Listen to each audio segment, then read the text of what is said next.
Okay, so good morning, everybody. Um, because of time, I'll just go straight into what I have today. Please, can you confirm that you can hear me very well?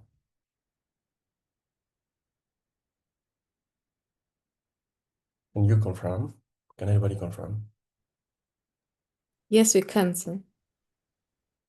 Okay, so let me also put on my camera so that you guys can see me. Okay, cool. So I'm going to share my screen. Initially, I didn't know that we're going to have a lot of people on this call. So I was hoping that at some point we're going to have like a session that will involve everybody, but I don't think we can do that. So let me just get started with what I have. Please confirm if you can see my screen. Do I have the right to share my screen? Yes, I made you a co-host. We can't see your screen yet. Yes, okay. Um, Hold on, please.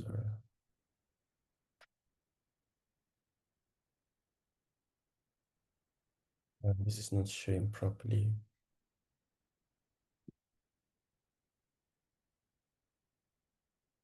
Okay, I think I need to do some settings.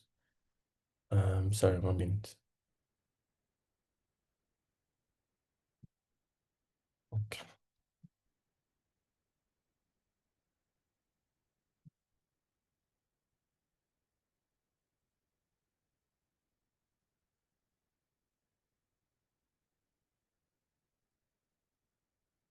Okay, so I need to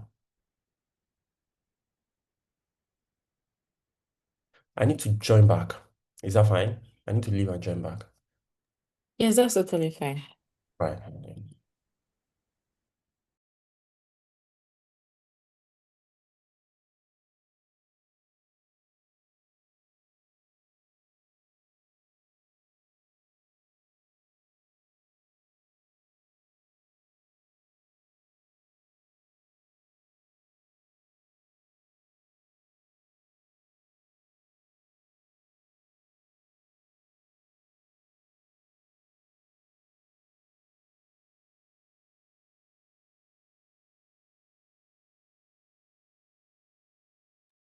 Hi, everyone. So I hope we have all submitted our assignment for last week. Let me see some reactions. If you have submitted your assignment, let me see some reaction. Okay, Pelumi, Jessica, Tosin. Okay. Looking forward to, reviewing them. If you're unable to submit, it's because of we have closed the form. Because we said we're going to close it at exactly 9 a.m. This morning. Okay. Mr. Tunde is here.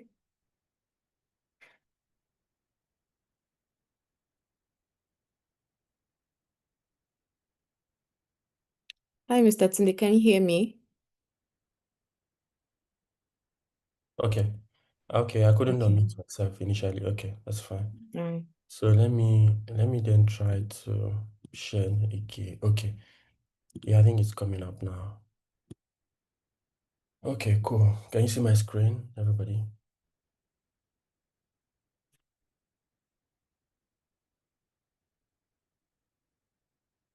Can you confirm you can see my screen? Yes, you can.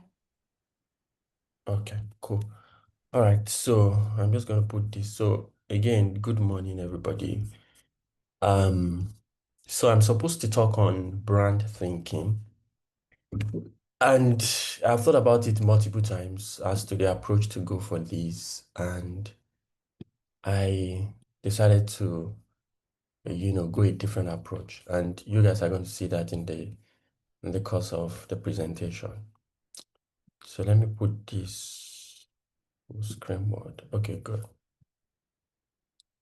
So I think it's also very important for me to tell you a bit about my background in terms of where I started from and where I am right now.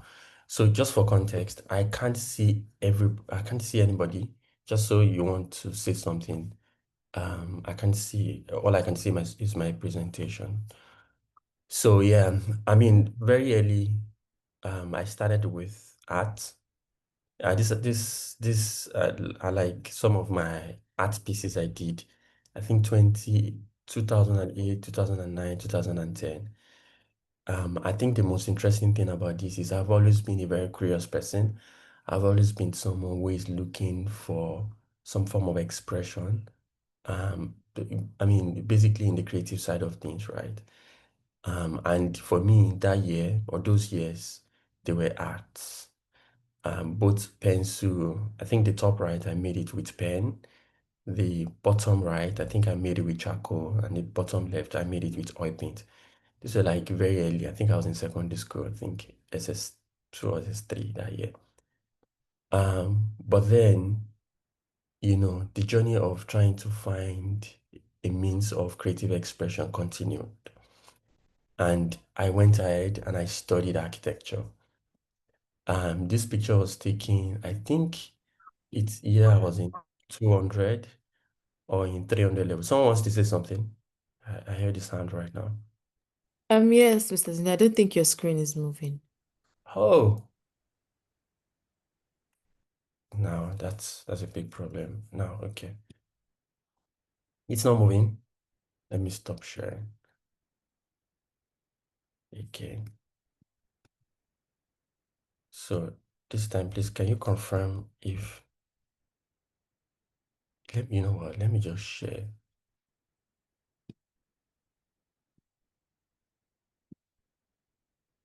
Can you see my screen now? Yes, we can.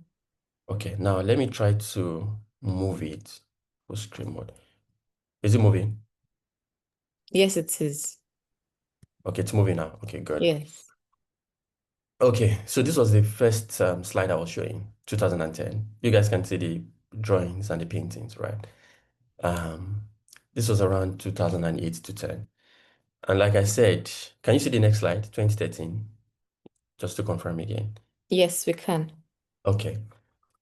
Like I said, I was also trying to find, more means of creative expression. I think very early on in life, I discovered that I was going to study architecture because I loved art and I loved science. So I was looking for the middle ground between art and science. And to me, based on the exposure I had, what made the most sense was architecture. So I think probably I was in secondary school, early secondary school, I knew I was going to study architecture. And then I went ahead and studied architecture. This picture was taken after one of my presentations in 200 or 300 level in Ife. And again, you could see some of my works behind me. Again, me trying to, just express that creativity part of myself. But again, I didn't stop there. I then moved ahead and I said, okay, how do I, just continue to express this creativity part of myself, right? You could see the journey bit from art now to a bit of science. I mean, more architecture is more science, even more than art. And then you could see my evolution even in architecture. So 2015, you know, I then designed more sophisticated buildings, and you could see the creativity. For example, this building, what does it look like? Anybody wants to give it a try? What does it look like? Anybody? Anyone? I don't think people can talk, right? So, okay, people are saying stuff. I can see the comment. Oh, talking drum. Yeah, exactly. Talking drums, right? I combined two talking drums as concept. I think this was a proposed event center for Osun State. It was supposed to be in Ife, Ile-Ife. And you could see that, that creative part of myself, just trying to come out at the very early stage. And then it didn't stop there, and then began to think more about functionality, more about impact, more about how do I solve real problems, right? I then began to design, structures and elements that are solving real problems. For example, can you guys confirm you can see the research homes? Can you see it? Yes, we can. Okay, good. That was a project I think we did in maybe 2016 or 2017. It was a competition that we won. It was basically for us to design um, you know, houses that can be built within 2 weeks for internally displaced people, right? I think that time it was Boko Haram and all of that, and they moved people to a camp and they wanted to build houses with the materials that were like available, and you need to be able to build that material in 2 weeks. So we combine bamboo, combine tires, and just a lot of data and a lot of material usage and all of that.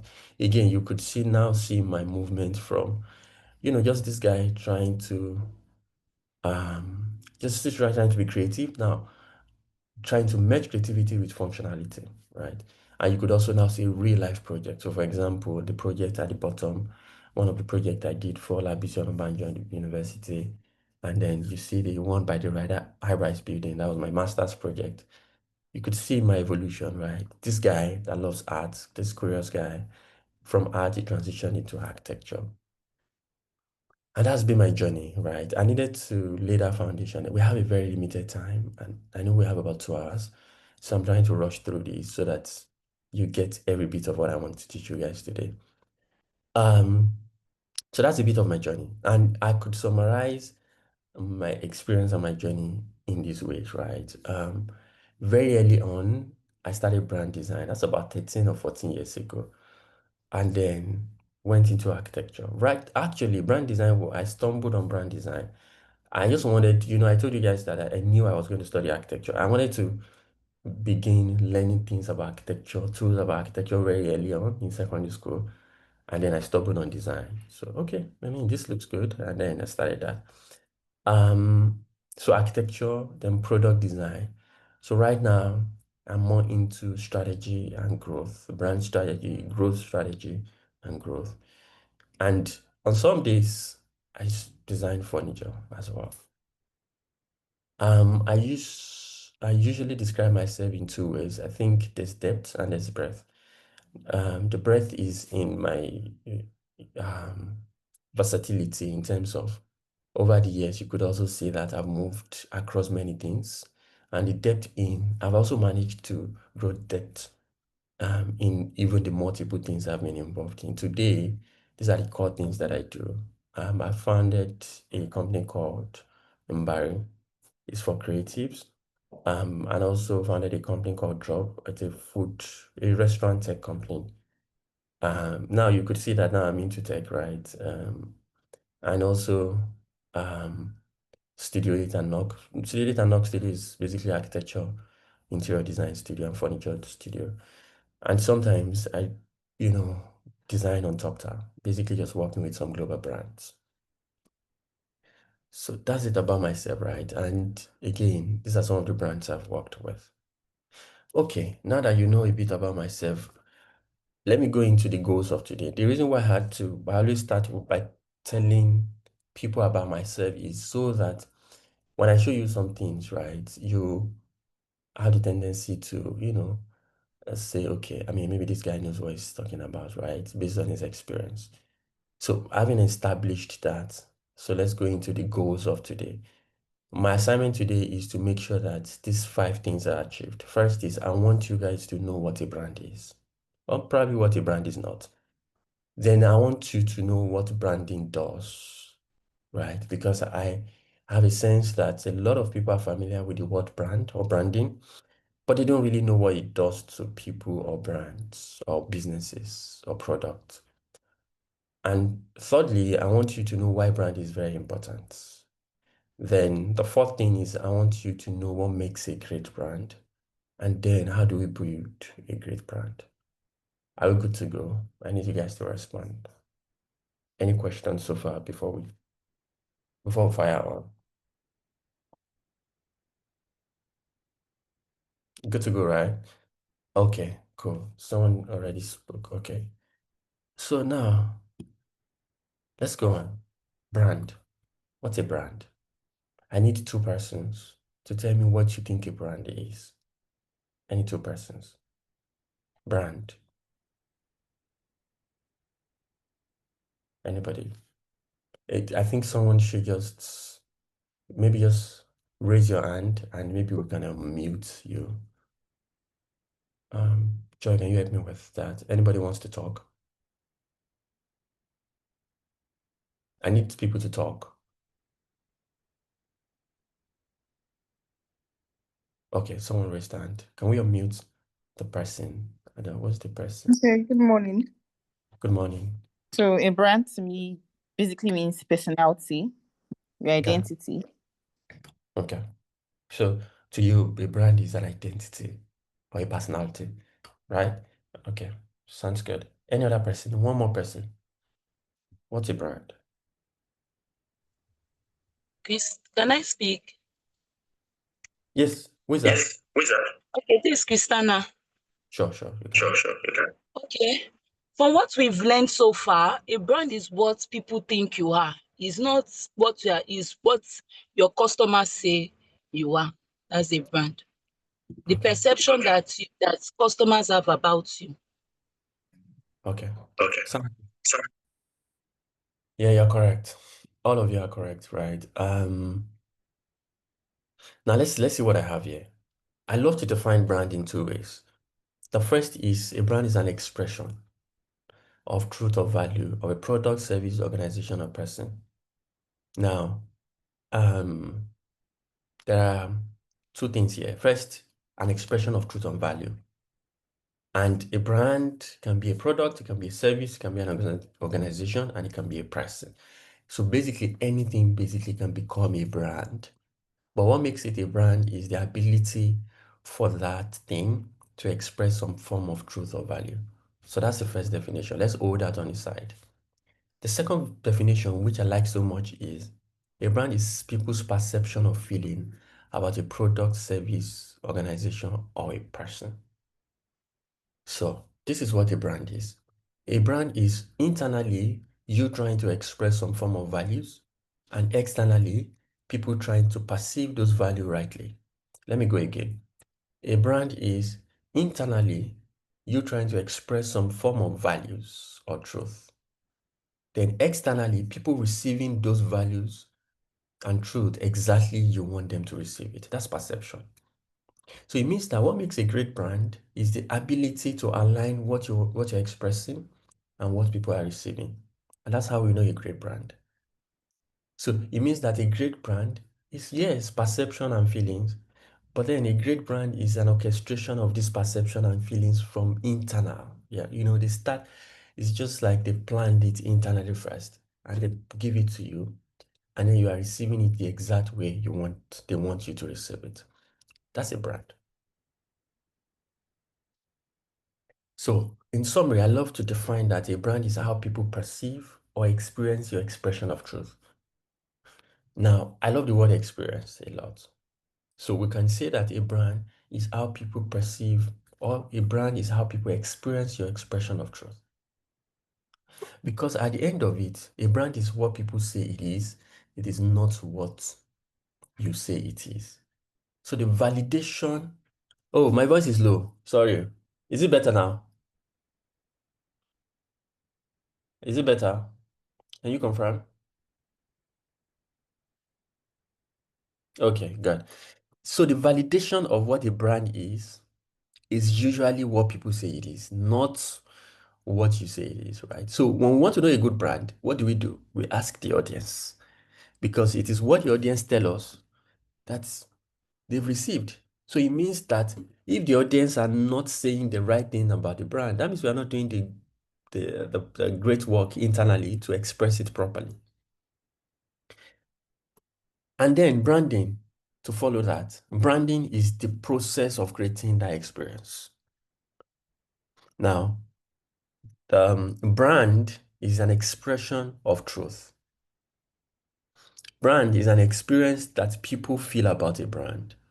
Now, branding is the process of now creating that perception or that experience. Does that make sense? Before I move forward, does that make sense? Just give it a thumbs up if it makes sense. Because we need to lay this foundation for us to get to where we are going to. Does that make sense, everyone?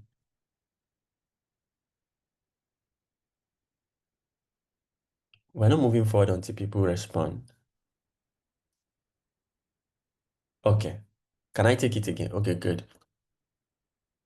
So, who said can I take it? Aisha, right? Okay. Aisha, can you unmute? Can we unmute Aisha, please?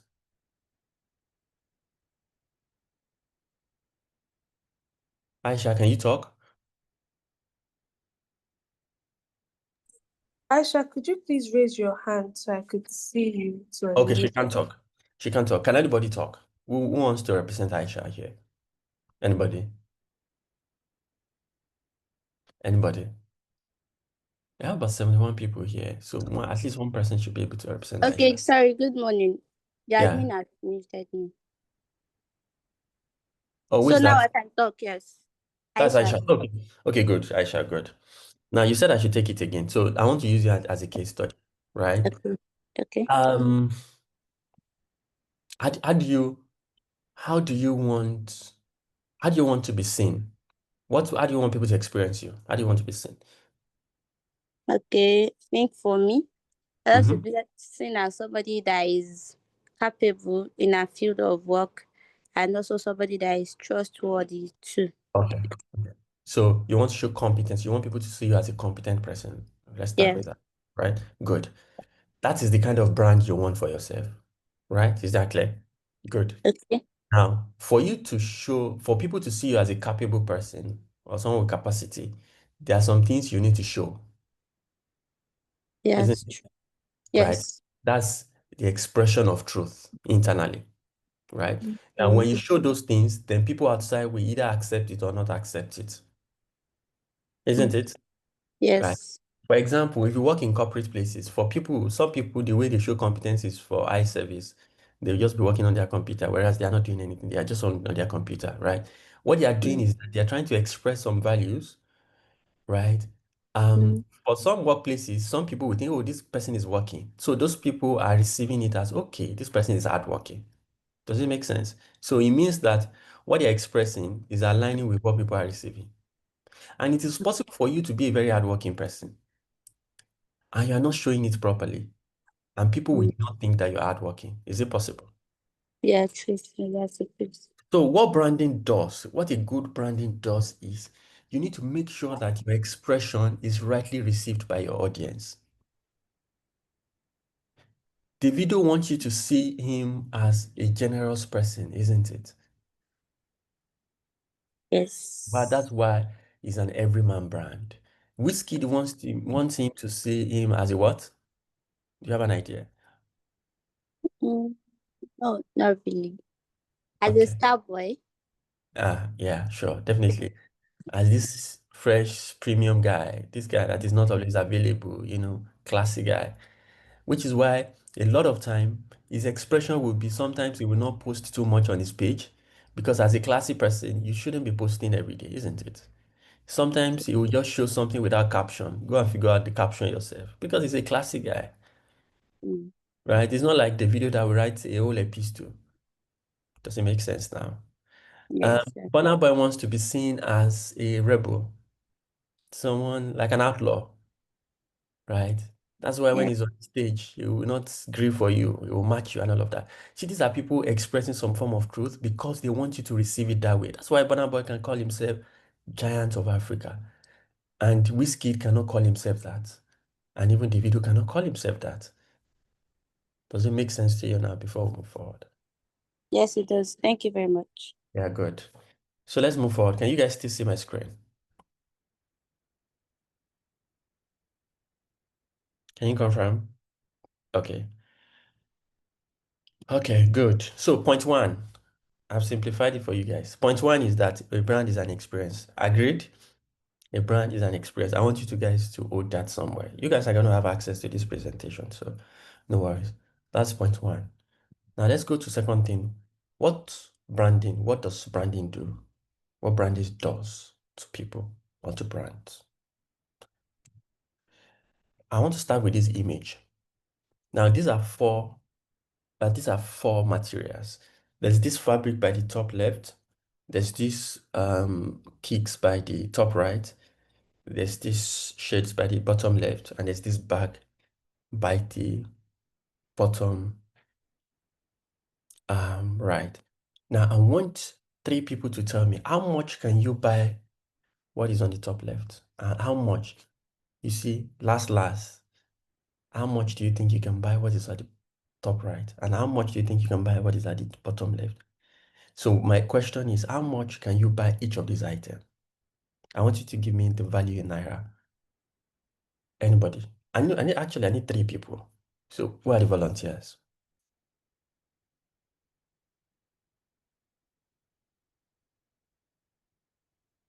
Any person? Now we are here again. Ah, it's so. No, no, no, no. I need people to talk. No, I don't want you to write. Anybody? Okay, sir, can you hear me? Yes. What is that? You need to tell me your name just so I know. Okay, Dorcas Obonna, Okay, Dorcas. Yeah. How much can you buy what is at the top left? That fabric. 25. So Dorcas is 251. But top right. I think this can cross for tops 10,000. Okay. 2510K. Yeah. The bottom left. Let's say 35. Dorcas, you are Igbo, abi? Yes, sir. Okay. Bottom right. This will cross for 15. Okay. And what's the everything you've said now? Is it up to 10K? Yes, it's more than 10K actually. 15K? It's not more than 25, 15. 15, Uh-huh. 17,000. That's a lot of money. You're very generous. Okay. So Dorcas, total of everything here is 17K. Yes, Okay. sir. Next person. Okay, good morning. I'm Pelumi. For the one on the top left, I would say maybe 2,000 naira, depending on I don't know what material it is, but How maybe much? 2,000, 2K. Okay. 2,000 per yard, maybe. Yeah, then for the shoe, it depends. There are Aba made and there are like original designs. So let's say for Aba made, probably 9,000, 10,000. I can't really Mhm. see what's on the bottom left. I don't know what Ah, that's. is shades now Okay, for sure. people like Omale. Okay. Uh, I could price maybe like something 10K, 15K. Then for this bag, depending on if it's new or thrift, if it's thrift, should be around 3,000. But if it's new, let's say 10K, 15K thereabouts. Okay. Interesting. I think you are more generous. I think yours is it's not my hand, don't worry. That's not my hand. Is how I cropped the picture. Is how I cropped the picture, don't worry. That's not my hand. Okay. I think you are more generous. I think yours should be maybe 30K or so. Okay. Who's going next? To say something. Sorry, someone is talking. I want to say something, sir. Yeah. Sorry, what's the name? Yes. Good morning, sir. Yes. Oh, Destiny. Go by yeah. King Leo. Destiny, I go by King Ah, Leo. My real I name is like that. Are Destiny, but I you are go you are by you an King Leo. artist? Mm. Well, just be a man of nature and all Okay. that, and Sounds life good. and Okay. Oh work yeah, of now God. tell us. So, so if I will actually buy Mm-hmm. this, if I'll buy this, I'll buy. I can get this for 1,000. I can get this for 2,000. I can get this for 3,000. Each, just one. So maybe in total, I can get all for maybe 5,000 naira. Everything. But Okay. yes, because it depends on where you are buying from, Yeah. who you are buying from. So, Okay. like, I could Okay. literally, walk into maybe one online website, Mm-hmm. buy Mm-hmm. from, some people buy from outside the country, so they are so like, but I could literally buy all these for 5,000 naira, and you can buy this thousand and sell it to someone for 15,000 or even 20,000. So it's just where you're buying from. Okay. Thank you. Thank you, King Leo, right? So that's all. Okay. So, Thanks, yes, man. sir. Yeah. You are you are even Nice, sir. worse than the women. You are worse than the women. 5K. Wow. You need to study you. One last person, please. Who wants to go last? And just tell us.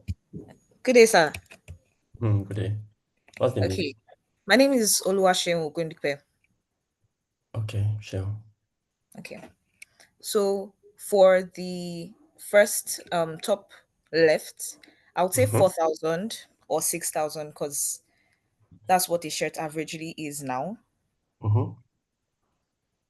The shoes, 12,000. I'm not really seeing any brand indication, but I might be wrong. 12,000, 15,000 between that.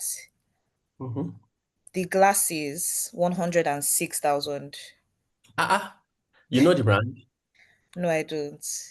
Why But it looks like 106K? Okay. I think people price more for minimalism now because that's what is trending. What is busting my brain about what you said is where is the 6K coming from? Why that value? But that's fine. I get it. Mm-hmm. Okay. Then the bag, 18,000. Okay, that's fine. You would see that.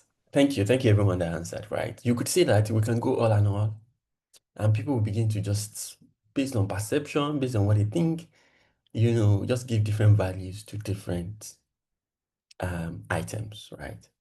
I'm more intrigued about how Oluwaseun, was it, but that was the last person that spoke, gave these glasses that is just something maybe probably made with plastic, 106,000 naira. That's interesting.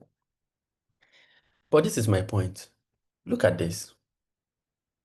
The same items.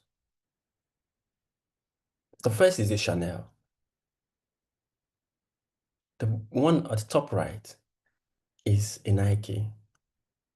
And I don't know this brand by the bottom left, but you could see it's one of those expensive brands. And the one by the bottom right is Louis Vuitton. So now tell me, how much do you think you can buy these items now? Now that you know it's a Chanel, one person. Would you still buy it for 2K? Or would you still buy original Nike for 12K? Or would you still buy a Louis Vuitton? Someone said 1K or something. You could see that just by the smash of the brand, the value increases, right?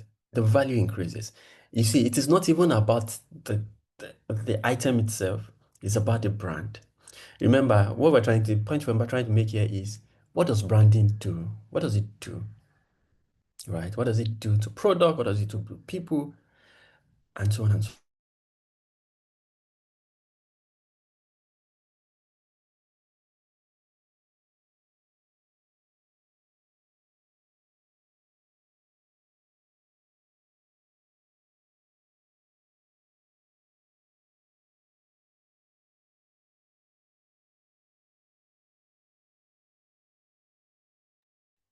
Sorry, Mr. Tunde, we can't hear you. Okay, I think it must be a network issue. So let's just give him a few minutes to join back. In the meantime, please, I've pasted the link to the attendance in the chat box so you can fill that out.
Hi, Mr. Tunde. I think you can speak now.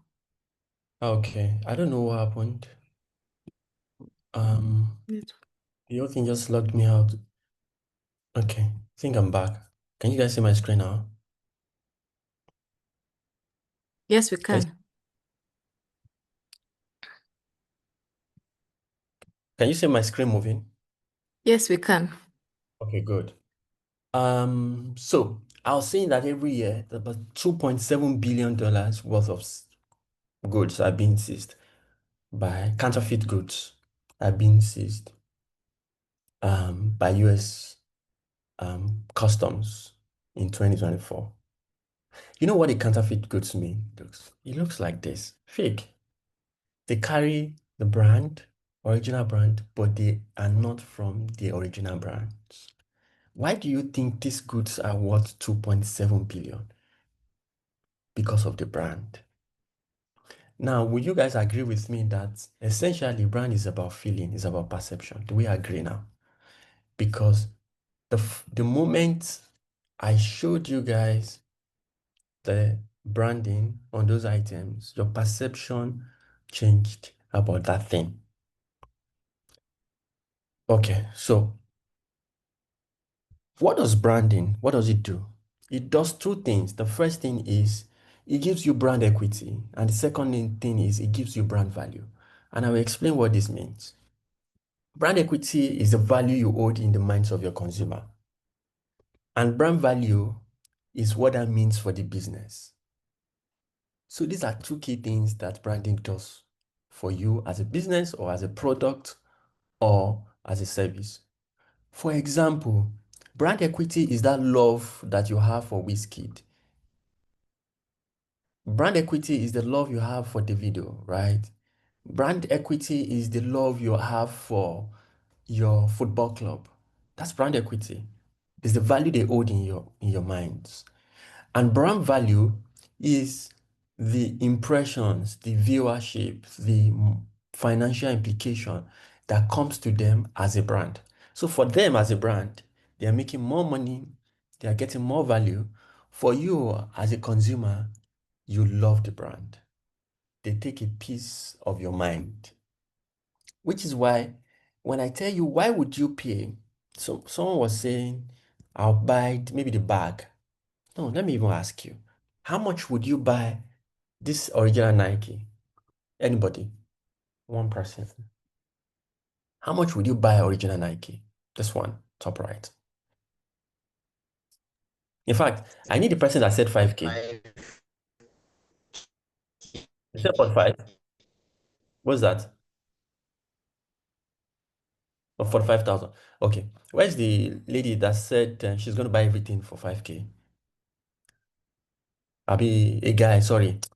It's not the lady. I think it was King Leo or something, right? How much are you going to buy the Nike?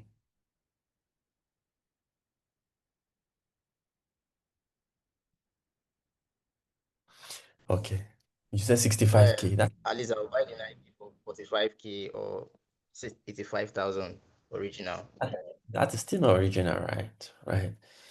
Um, it will definitely be more than 100 or even more than 200, depending on which one you want to buy, right? But what I'm saying here is, why would you pay that money versus buying this for 2K? Why? Because it's Nike. What has Nike done differently to you? And that's what branding does. That's what we are teaching here today. No. So you are buying the name for about 100K plus more, right? So that's what we're learning today. So let's move on because of our time.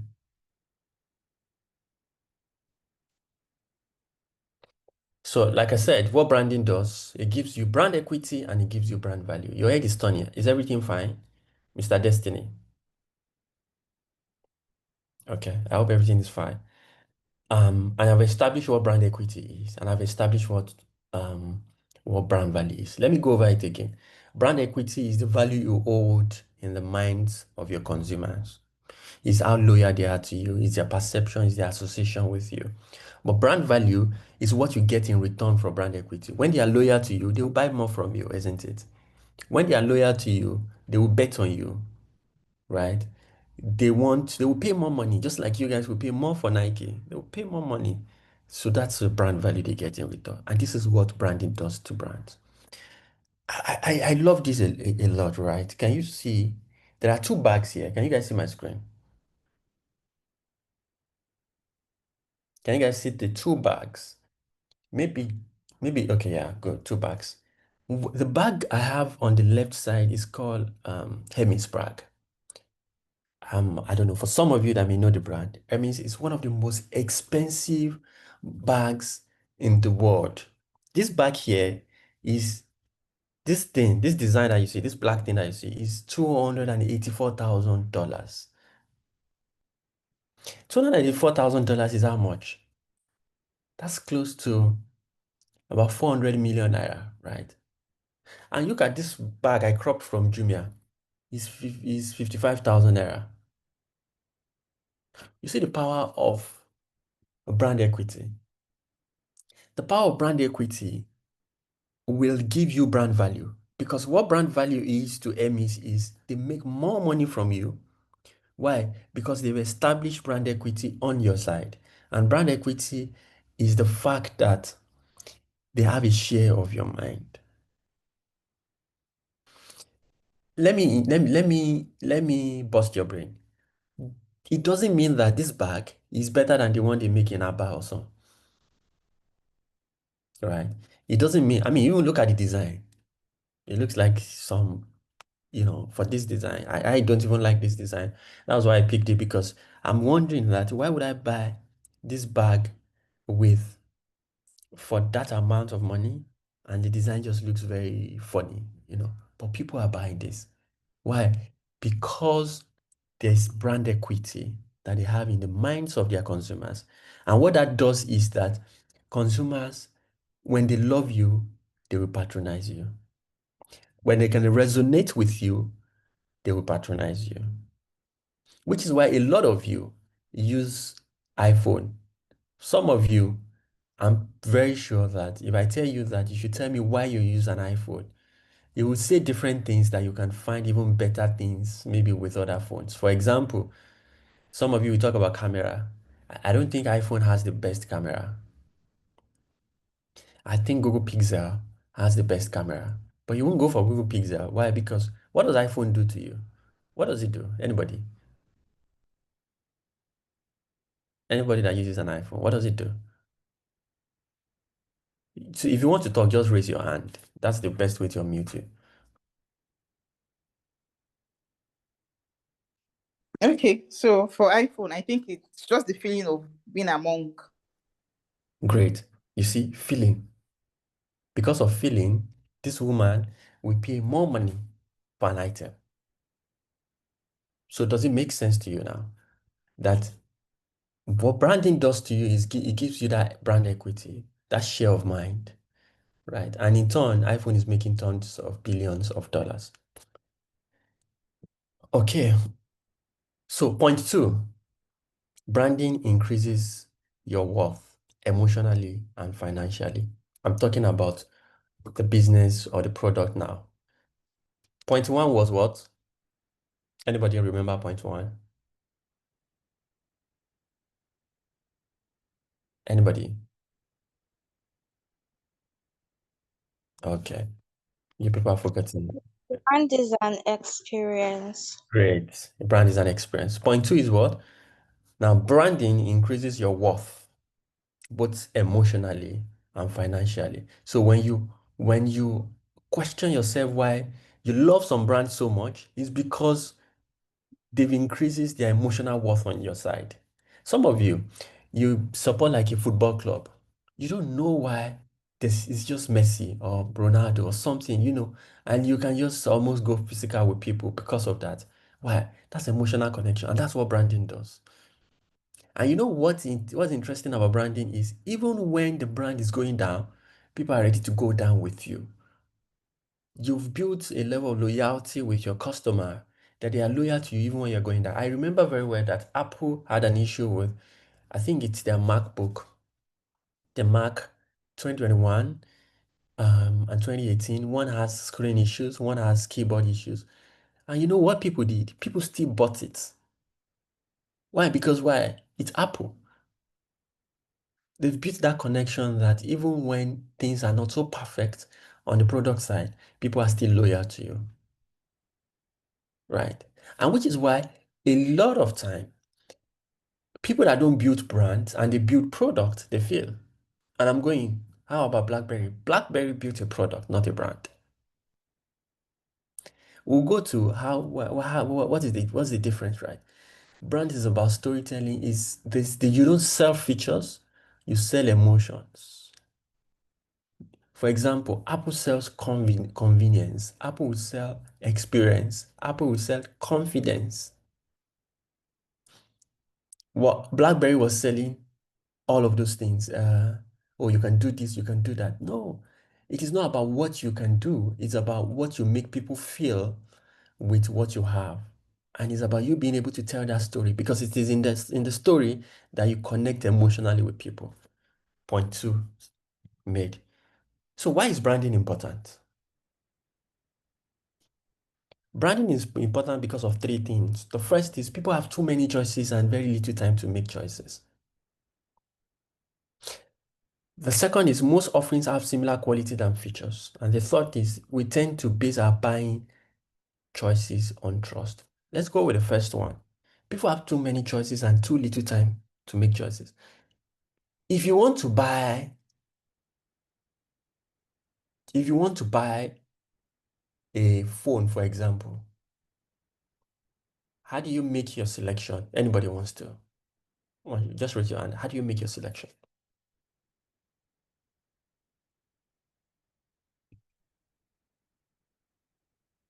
Yeah, Pelumi.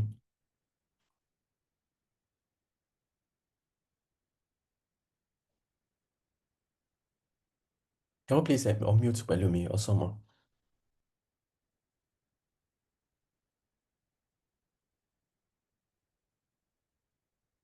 Can we do that, please? Joy, are you there?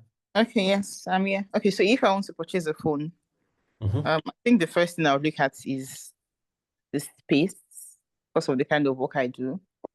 Yes, I Mm-hmm. would look at this, the price as well, the pricing, and possibly the camera quality. Yeah. Okay. Those are the people. So what are the two options you're going to go with? Or what are the top two options you're going to shortlist? Top of your head.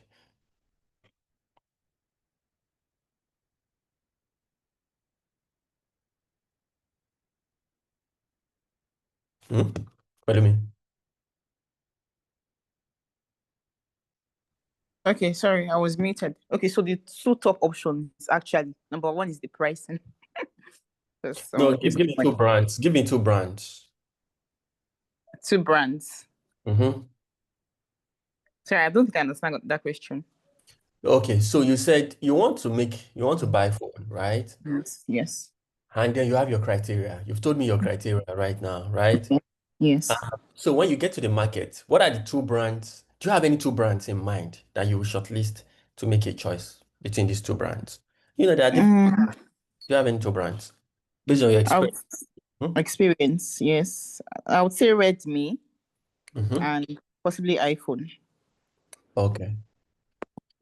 Okay. So everything you've said to me today, none of it would work for an iPhone, but you would still consider an iPhone. Because in terms of space, no.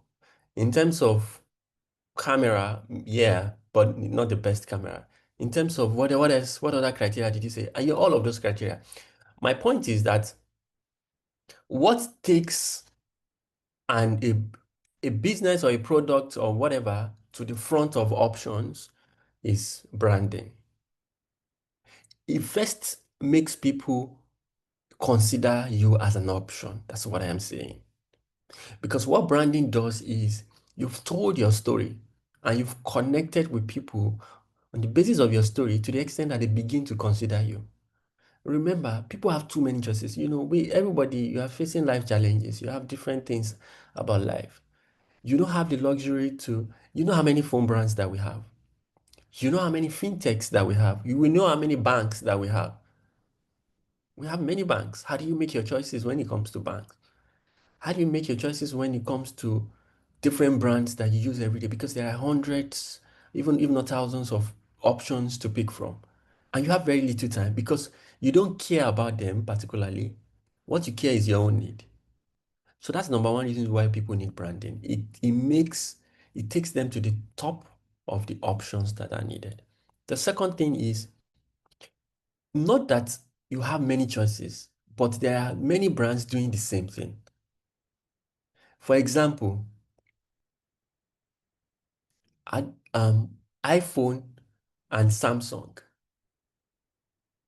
is like one is copying the other, right? Or it's like I've forgotten is it Infinix or Techno that used to copy Samsung? There's one of these Chinese brand that used to exactly what Apple is doing. They will just go and replicate it. It's like they are replicating it for people that cannot afford iPhone, right? So there are many products, there are many people, there are many musicians, for example, right? Look at it. Um, how do you pick between Ruga and Omale? Or I'm trying to think for people that sound the same. How do you pick between Wizkid and Davido? They are both musicians. How do you pick between them? Branding. What branding does is branding differentiates you even within the means of giving similar offerings, differentiates you from others. Which is why, and some of your musicians, they will want to take a particular character or a particular identity just to separate themselves. That's why some of them, is it Ruga? Ruga, has this patch on one of his eye. It's an identity thing so that you know the music, but it wants you to also know the person. Our style has our own style, you know. Um, Kiss Daniel has his own style. Different persons with a form of identity, so that even in the midst of having the same thing, people can differentiate you, which is the foundation of brand identity, like logos and all of that. Because one of the first things you would see for a brand is the logo and the color. So okay, this is Apple. Imagine that we don't have logos and colors and all of that. How do you differentiate? So that's the second reason why you need branding. The third reason is people also tend to base buying based on trust. If you want to buy any product, most times you would ask people, have you used this product before? What do you think about this product? And you see, that trust is built by branding. Does it make sense? Those three things. So let's do a quick exercise. Let's imagine that we have 100 juice brand in a market, in a supermarket like this. How do you decide which one to buy? So let's go with three options. Let's say three options. Let's say, um, can you give me three examples of juice brands? Anybody? Let's say Chivita, right? Chivita. What else? Five Alive. Let's take it third one. Chi Exotic. Right. Okay, good. Anybody wants to tell me how you're going to make a decision on which one to buy?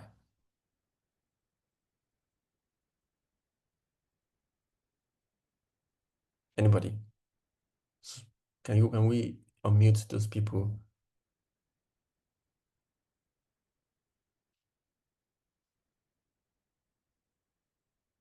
Can we? Hello, sir. Yes, hello, Abigail. Okay, my name is Abigail. And thank you so much for this lecture. It has been awesome.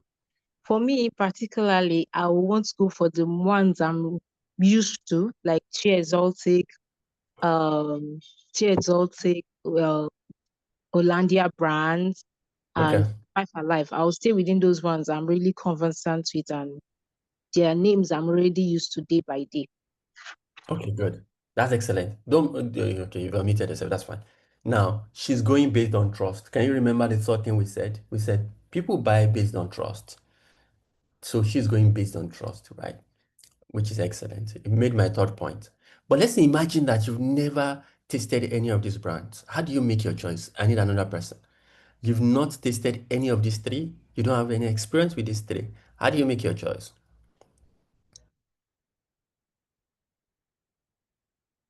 Anybody?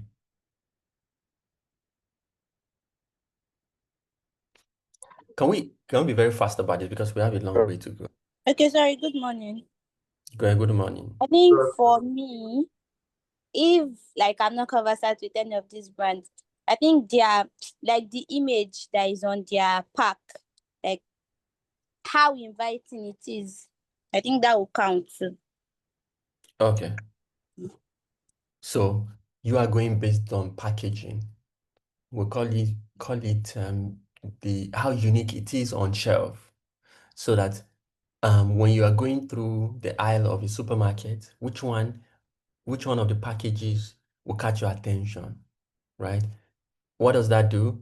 It goes to my second point. Most of them have similar features. There's a need for you to create an identity that is unique in the market. It's similar to you saying you are a bank and the first color you are going for is blue. You'll be lost. No matter how unique you think your offering is, you'll be lost because there's the giant in that has blue color already. That's First Bank. Or you are a telco, telecommunication brand, and the first color that's coming to your mind is yellow. You are a failure on arrival because why? There's MTN that uses yellow already. Let me give an example. For many years, I was leading brand and marketing for Paga. I I want to assume that you guys are familiar with Paga. Now, one of the issues that I was confronted with, first when I joined, was how do we differentiate Paga from GT Bank very early on? Because now Paga primary color was orange. Now Paga is a fintech company. Now GT Bank, you see, in the minds of consumers, you need to understand how consumers think. All they know is money goes here, money goes here. At some point, some people were thinking that Paga was a subset of GT Bank because as at that time, obviously GT Bank was bigger. You see the identity crisis. Now, because of just color, we had issues with uniqueness in the market and that we had to solve. And that reinforces your point, right? As to you would go with anyone that has a special packaging, a special identity. So one more person who wants to go, how would you make a choice? Imagine you've never tasted any of this. How would you make a choice? One more person.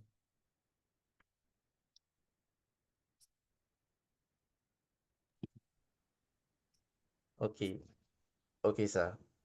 So I'll actually go for any of these, probably based on what I can afford or based on a recommendation from a friend. Okay. So that's what I feel. Okay, good. So, Destiny, Abby, your name is Destiny. Yeah. Okay, Destiny will go for, make a selection based on recommendation. Again, trust. The third point I made, trust. Now, what is my point here? My point is that the look attracts, but the content sustains. You will discover that your first purchase for any brand is based on the outlook identity. But the second, the third, the fourth purchase, which we call loyalty, is based on the consistency of that brand. Consistency of the brand. Because you see, what we're trying to do with branding is we are not trying to say that this is better than this. No.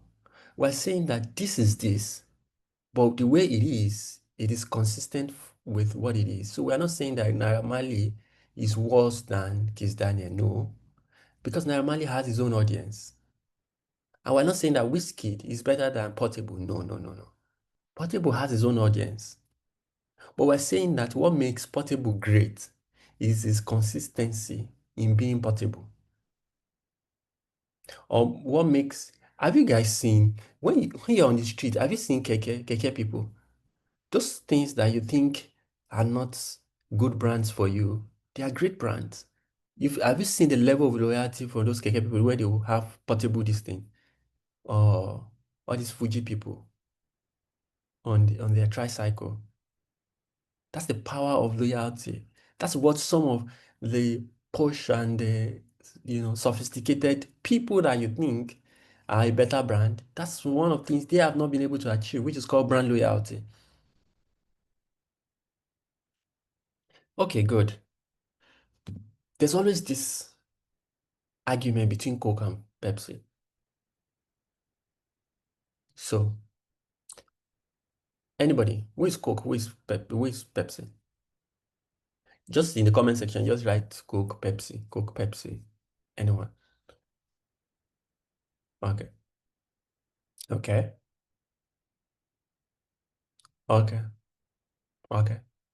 Okay, that's fine. That's fine. So I need one person on the Coke side to tell me why you like Coke, and one person on Pepsi side why you like Pepsi.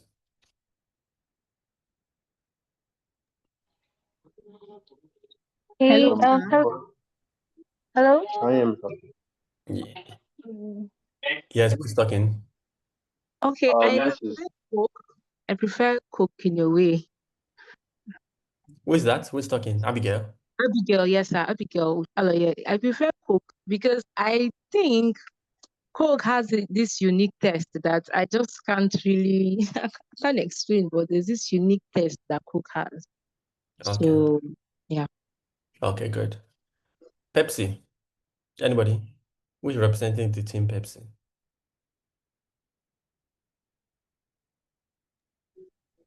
so I'm going to pick Pepsi because it tastes better and it kind of always tastes the same every time. Okay. I'll go with Pepsi. Now, then thank you. Let me bust your brain. On this, in the comment section, I've seen people say Coke is better than Pepsi. I've seen people say Pepsi is better than Coke. You see, that's the same thing I was trying to tell you guys. It's like you're saying Whiskey is better than Davido, or Davido is better than Whiskey. No. Mm-mm.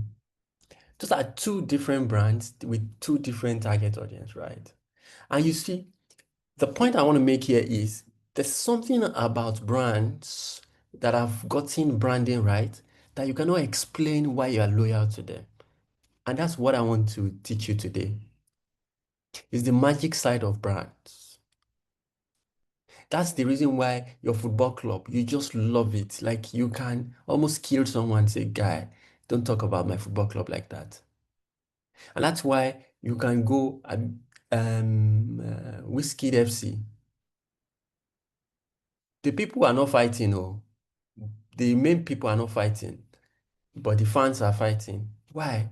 Because you've attained a level of loyalty to the brand and you can't explain it. I call it the brand magic, and I'm going to teach you how to create that magic. Okay, I have these two. I wanted to say which David or which Wizkid. Anybody?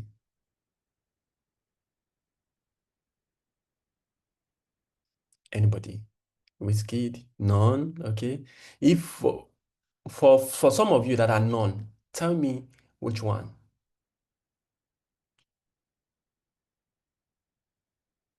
Okay. Okay. Davido. Okay, good. That's fine. Some people will say Burna Boy. Some people will say different things.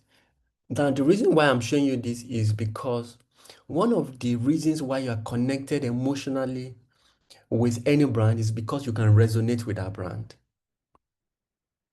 There's something we call the brand essence and the brand values. You can resonate with that brand essence. You can resonate with that brand value. For example, Apple will come to you and give you, they say they are giving you confidence, they are giving you class. It's because you can resonate with that. Because you are hungry for, you want that class, you want that confidence, you want to feel among. There's the resonance. If you notice, a lot of people that will go with Wizkid, these are people that are, just a little conservative. These are people that they are trying to, just keep it together and all of. People that will go with Davido, these are more people that are more exciting and more, out there and more generous. There's something they resonate with before they are loyal to the brand.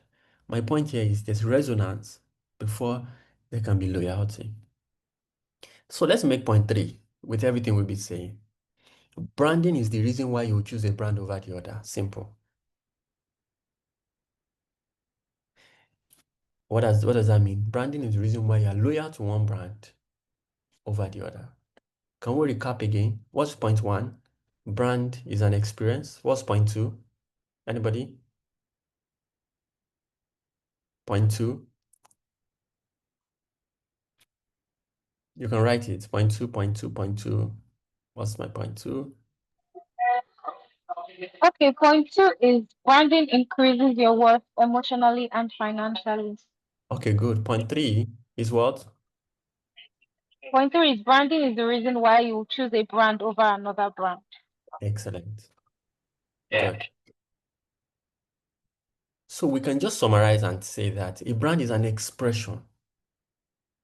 Sorry, a brand is an experience that connects you emotionally with your audience, making them choose you over others. So I've combined my point 1 and point 2 and my point 3 here. A brand is an experience that connects emotionally with your audience, making them choose you over others. It means that first, there's an experience. People experience you. The second thing that happens is what? A connection. And the third thing that happens is loyalty. First is the brand will create an experience that will then spark a connection within the target audience, which will then make them pick the brand over other options. Any questions before we move forward? Any questions? For some of you that are raising your hands, you need to put your hands down so that we know people that wants to. Any questions? Okay. Seems like we're getting the hang of it. Okay, cool. So, how do we know great brands then? When we see one, the first thing is identity. There's a form of brand awareness. You guys are familiar with this brand, by the right, Indomie, right? When you want to buy noodles, you know that when people want to buy noodles, they will say, I want to buy Indomie, even if it is another brand. What does that do? What has happened there? They've created a form of awareness with their brand identity consistently over and over again to the extent that people, audience can then recognize them and they feel like they lead the category in which they are in. And a very good example is Indomie. You know, brand awareness does two things. First is brand recognition. When people see you, they know you. The second thing is they can recall you. For example, when I say noodles, give me an example of brands in the noodles category. The first thing that will come to your mind is Indomie. If I say, give me an example in the toothpaste category, what will come to your mind? Anybody? Close up, Abby? McLean. Yeah, McLean. You know, it used to be McLean before, right? But I think it's changing. If I tell you that, give me an example of something uh, in the, give me more brands. Can you guys give me more brands that are dominated by, yeah, Maggie, yeah, Maggie. If I say, give me, so Maggie is actually a brand, right? But people go, oh, I need a Maggie. You know, phone. If I say, give me an example of phone in the phone category, what comes to mind? If I say, give me an example of um, Afrobeats, some names will come to mind, and so on and so forth. What has happened is they've created a lot of brand awareness to the extent that people can recognize them and people can recall them. So one of the things that makes a good brand is brand awareness. The second thing is people are loyal to them. They've built a lot of brand loyalty. And how do you build loyalty? Loyalty is basically built on consistent experience. You see, there's something that Coke does. Coke would say that they have a recipe and it's locked somewhere and all of that, so that when you taste Coke anywhere, especially, I mean, the sad thing is that Coke in this part of the world, in Nigeria, is different from Coke in some other part of the world. But at least the Coke in Nigeria has been consistent over the years. I mean, that's some form of consistency. So let's let's agree to that, right? But Coke has been consistent, at least regionally, with what they give, such that you are so used to that taste that you now call you like the taste better. What you like better is acquired taste because you've taken so much of it, and then you are now used to that taste. And then you now trust that brand because you know they will always give the same thing. So they've built that level of brand loyalty. And I mean, there are many ways we measure brand loyalty. Is the sequence of purchase. How often will people go with you over others? So that's the second thing, brand loyalty. The third is brand quality and image. Now, this is very interesting because I'm telling you that good brands, you see, the first thing about great brands is awareness, is people even knowing you, people recognizing you. It's not even the content. Remember what I told you, that when you want to make a choice in a supermarket, the first thing that will attract you is the look of those things on the shelf. So the brand awareness. The second thing here is loyalty. How do people trust you? Which you guys also made a lot of points. You ask people. You ask people that, have you used this brand before? Can I go for it? Brand loyalty. Then brand quality. But there are two sides to quality. There's the objective quality and there's the perceived quality. A lot of the things that you call quality is the perceived quality. What that means is that this Emmy's bag can be the same quality with the Abba bag, but you think it's more quality than the Abba bag. Why? Because of the perceived quality. Let me go again. You think that this Emmy's bag is more quality than the Abba bag because of what we call the perceived quality. And you know how you build perceived quality? Storytelling. One of the things Emmys does is they have this story about their bags. First thing is you have to pre-order. That's the first thing. It's psychology. The second thing is they will tell you that this is handmade. Is the one about, is it machine made? They'll say this is handmade. This is done by artisans that they have many years of experience. We use crocodile skin and we go over the waters and we do this, and it's going to take, in fact, and that's the way. Sometimes it takes like a year. You are on a queue. Can you imagine? I'm paying $284,000 and I am on a queue. Like some people, they wait for like 2 years to get their Emmys bag. And then when it arrives, they tell you that this design is only for you alone. No other person. In fact, I think there are categories to this. This 284,000, in fact, some other person can have this the same design. It's common. But there are bags that are as expensive as 500K, $600,000 that it is only you that owns that design. Everything is about storytelling. And that's what we call the perceived quality. But you see, customers, beyond the look and everything outside, they are also longing for that sense of quality, which is why quality is also a characteristic of great brands. There's the actual quality. Let's say this again. You see, when you buy shoes in Nigeria, for example, they'll say, this shoe, the one you bought, maybe a Nike shoe will last longer than this or something. But nothing can last longer than whatever material is being used. You know that if you use the same material here in this country, you still not sell it with at the same price with that. Why? Because it is beyond the objective quality. It is about the perceived quality, and the perceived quality is embedded on storytelling. Why do you think Chinese things are cheaper? Because Chinese people, they are too focused on function and less on storytelling. Chinese people, they don't have time for storytelling. Which is why Samsung, the difference between the value of Samsung as a company and iPhone and Apple as a company is so wide.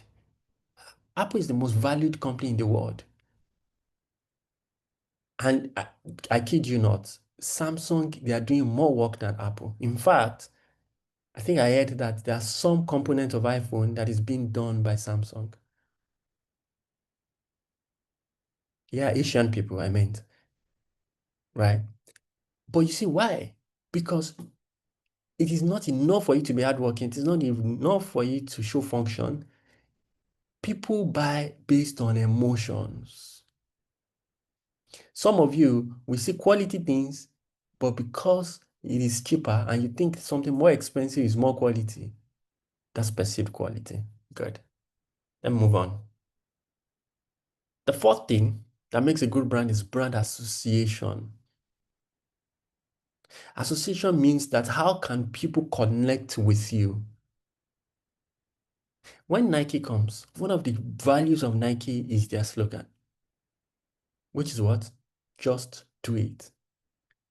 For some of you that take Coke, because when I take this lecture, I used to ask people. Someone one time told me that the reason why she takes Coke is she feels happiness. Can you remember that Coca-Cola did a campaign called Open Happiness? And they had this campaign where when you open the Coke, the sound, they say is the sound of happiness and all of that. You know, singularly because of that, people resonated with that. They associated with that and became more loyal. Some of you, you think chilled Coke gives you some form of relaxation. How many of you believe that?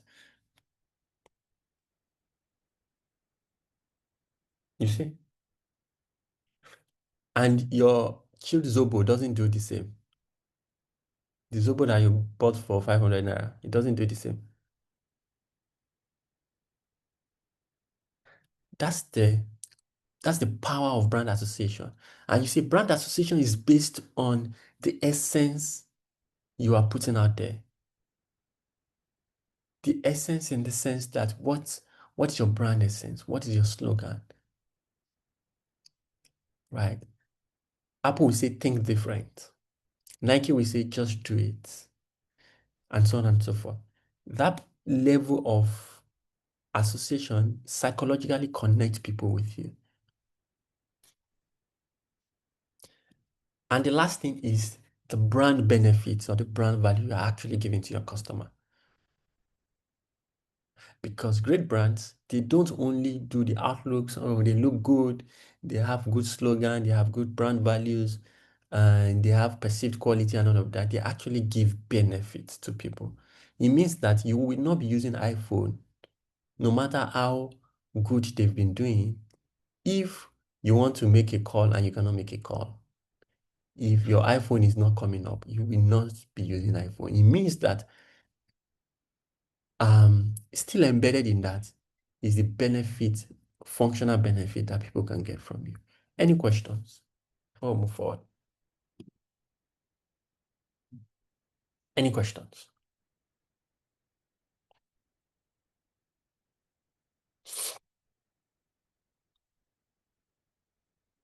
Yeah, some people have questions. Okay, so I think my question is, if like I just want to clarify, for a brand to be a great brand, like Mhm. it has to like entail all these five characteristics, right? Mhm. Okay, thank you. Yeah, you need to build brand awareness, you need to build loyalty, you need to have brand quality, brand value. Yeah. So I have a question, sir. Mhm. I have one. Okay. So, okay, I feel like now we have, spoken about brand value, brand quality, brand recall, and, everything in between. And this is coming from a marketing perspective of products or services. But say, for example, now in the context of content creation, where you're not selling anything per se or selling any service per se, but content creation creators that should I say just come online and put out stuff, drop takes on certain things. I don't know, someone like maybe Salem or Eric Guagua. So like my question though is how does this context apply to content creators that are not selling products or selling services? Like where does this conversation or how do they fit into this conversation? My question is clear enough. And I don't agree with the fact that they are not selling anything. They are selling value. There's a reason why, and how do you know that? There's a reason why you keep going back to listen to Salem, for example, isn't it? Why? Because probably some of his ideas or some of your advice, you find them useful. That's what he's selling. Does it make sense? Um, there needs to be some form of value or benefit when it comes to a brand, which is this last point, right? I guess that's what you're talking about. So it can be a service. In fact, that's like a service. That's like consulting that SLM is doing for you, right? It's giving you ideas on how to do this. These are the things you do in situations like this. That's value. I hope I've answered your question. One more question before we move forward.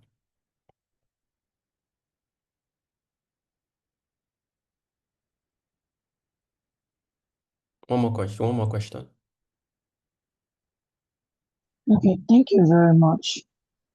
My question is, at what point do a business start branding? Because all of this look like a lot, and it looks more like it resonates more with the big market out there. For someone that is just starting a business, Mhm. at what point do you start branding? At what point do you get to? Because I don't think starting a business and then just going on with the branding, especially when you're starting with something little. Mhm. I'll tell you how to create a brand. I mean, that's the last phase we're going into, right? Because you just said that all of this looks like a lot. No, it doesn't, right? Well, it might be. It might be a lot actually, but it's doable. At what point do you think you should start branding? I think the moment you decide to be great as a business, the moment you decide to have some level of loyalty, you need to understand that people buy brands, not products. Brand is the reason. I just give you an example. The point that you need to think that you need branding. Were you part of the first few, 30 minutes of this presentation when people they were giving prices to different items? Were you there? For like a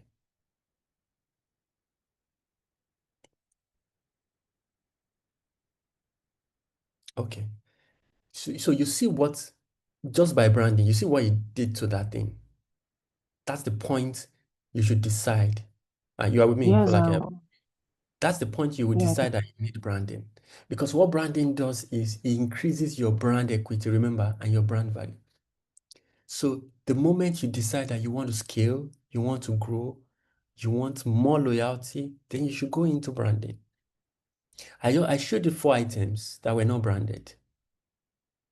And you could see the switch between that point and when they were branded. You could see how people went, okay, let me pay more for this. And you see, everything I'm teaching you, I have experimented it, right? I've built brands and I have done that. And I've seen that all it takes is good branding. You know, I hope I've answered your question, Olake. Okay. Um,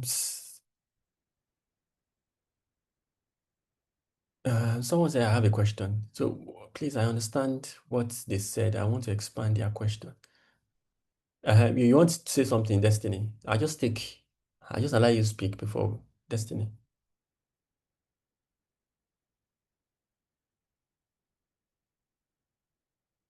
Can we unmute Destiny? Okay, sir. Thank you so much, sir. Thank you so much, sir. I won't take so much of your time. And and what she was actually saying about the content, like as a content creator, yes, content creator, you pass out value, like you're passing out a message, or maybe as a content creator, you're trying to advertise for a brand.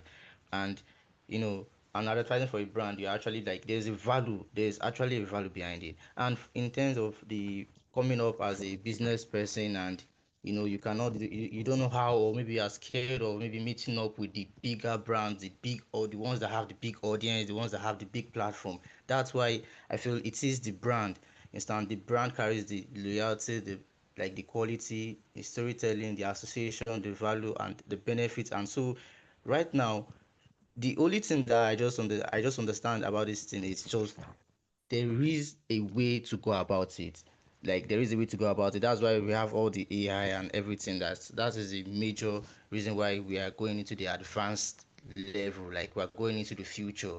So that's why we're in the digital world, and we have to like adapt to the tech and everything. And it's so big. Like sometimes it look as if you cannot even like this thing don't go too far. It is not going too far. You just need to like digest everything, and it's really been good. Because if I give you a definition of brand, had a definition of brand I had written like 3 years ago in my I was just going back through like some things I've written, and like let me just give you this short definition of brand like I've written like 3 4 years ago.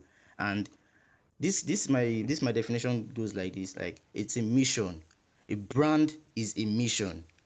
The brand mission is the unique purpose that sets a brand apart from others of its types, and also help identify the scope of its operation in content and media platform, like awareness, just like you said. Mhm. So, sir, and the vision, like the brand has a vision. Brand has a vision, and the vision is part of the mission. So, like the vision is like the ego vision of the brand is like a description, like a picture of what the brand could be or what the Destiny, brand can be. you are taking you are not the facilitator because of time. Sorry, I'm so sorry, sir. I'm sorry, sir. Okay, okay. Yeah. Like to cut it all, like, sir, right now there is an probably an AI and artificial intelligence, something that that you could like everything is just going to be so easy, and so all you So, just need to just scale through. you God know bless. yeah. But thank you. I like your passion, by the way, and Destiny. Yes. Um, and I understand this, right? I'll make sense out of all of this for you guys. You guys should just chill. Don't worry. Let's move on with this presentation because of time. If you have your question, let's wait till the end of this class. So now, can you guys see my screen? Now let's create a magic. Let's create magic, right? Let's how to build a great brand. Can you see my screen? Can you see now? Let's create magic, right? Okay, good. Now, everything I've been teaching you, let's make sense out of it. How do we create a great brand? You've learned about what a brand is. You've learned about the fact that what branding does is increases your worth, both financially and emotionally. And then you've also learned that it makes people choose you over other, options. So how do we then create a great brand? I call it, let's create the magic. I call it the magic state.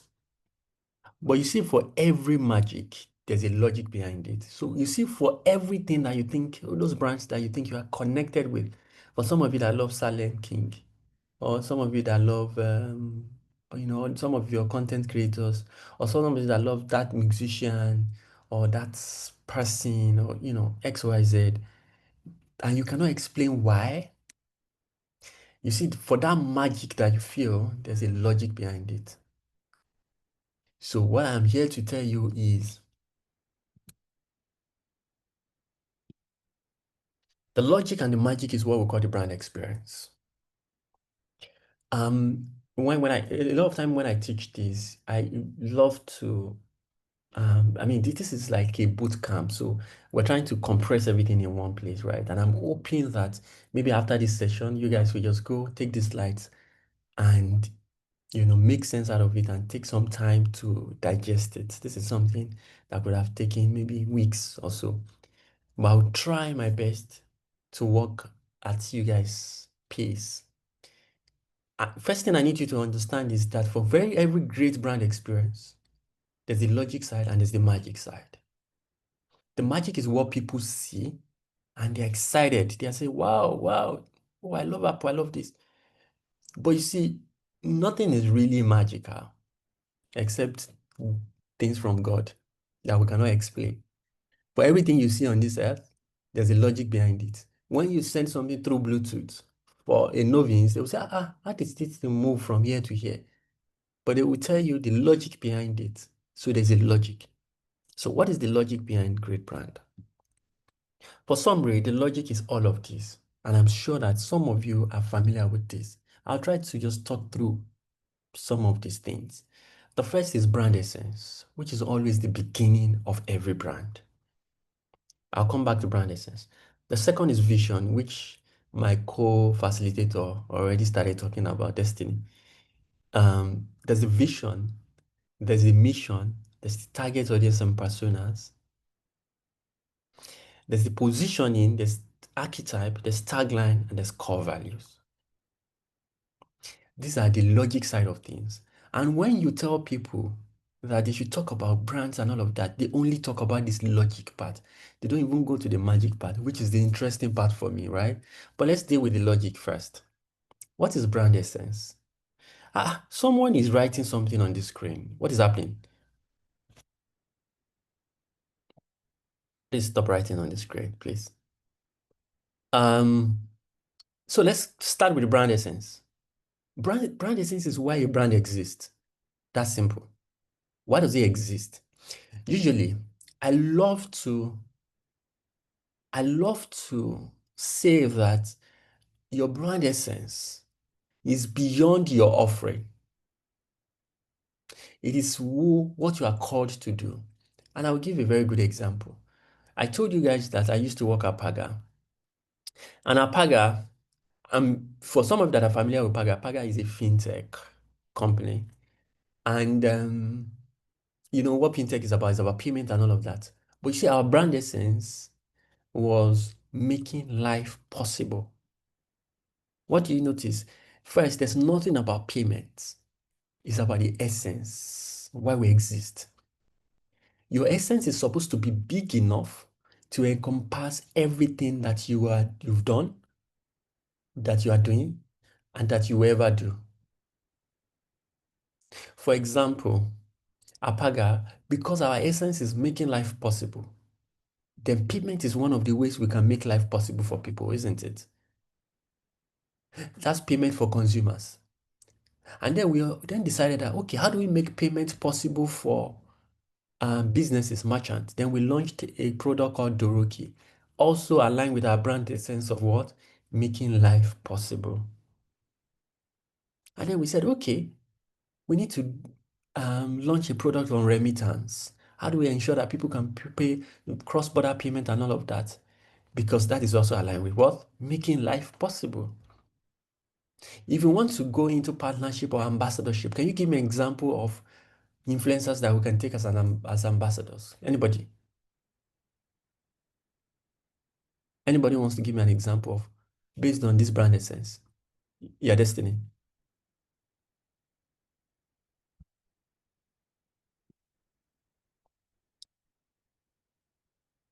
Can you unmute Destiny? Or you can just write, actually. Just write. Can you give me an example? Someone say Hashakan, then Salem. Yeah, Salem, because these are people that are empowering people. What does making life possible mean? You're empowering people to do what they want to do. Can you now see the reason why, even when we have a budget for Wizkid, we will never go for Wizkid. We will rather go for a Don Jazzy, a Tunde Onokoya, yeah, exactly. Why should we go for Bro Shaggy? No, not because Bro Shaggy doesn't have a strong brand, but because Shaggy hasn't shown that is a brand aligned with our essence, making life possible. No, Destiny, what is happening? Sydney Tucker, how is Sydney Tucker aligned with making life possible? How is Priscilla aligned with making life possible? You see, and this is how people make choices. This is how we make choices. We ask ourselves, who are we? Which is our brand essence. And everything needs to conform to who we are. Let me give another example.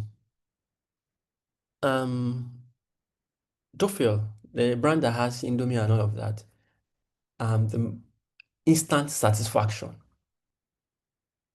Instant satisfaction. And which is why you would see that all their products are aligned with the brand essence. For example, is Indomie noodles not instant satisfaction? There are two factors there. There's the satisfaction factor and there's the speed factor, which is why they can go on and have, I think they are the owners of Mini Min Chin Chin. Mini Min Chin Chin is also about what? Instant satisfaction. They also have this sausage roll. It's also about what? Instant satisfaction. Does it make sense? Do you guys understand how brand essence is scaling through across this? Do you guys understand? Now, in defining your brand essence, I always love the approach of you need to define it from a functional and an emotional perspective. For example, we say Paga is making life possible. Some people, they are enabling connections. Some people, they are facilitating, um, you know, they're empowering people. But the most important thing about your brand essence is it needs to transit beyond your product or your service today. It needs to be all encompassing. So I would take one person here. I need one person here to volunteer as a case study. Anybody? I need someone. No, no, no. I don't need people that have been talking. I need someone completely new here. I don't want Destiny. I think Falake has spoken. I don't want Falake. Let me go with Dorcas. Dorcas, have you spoken? Yes, sir. You've spoken today. Yes, sir. Ah, who has you spoken today? Oluwatosin Aloba.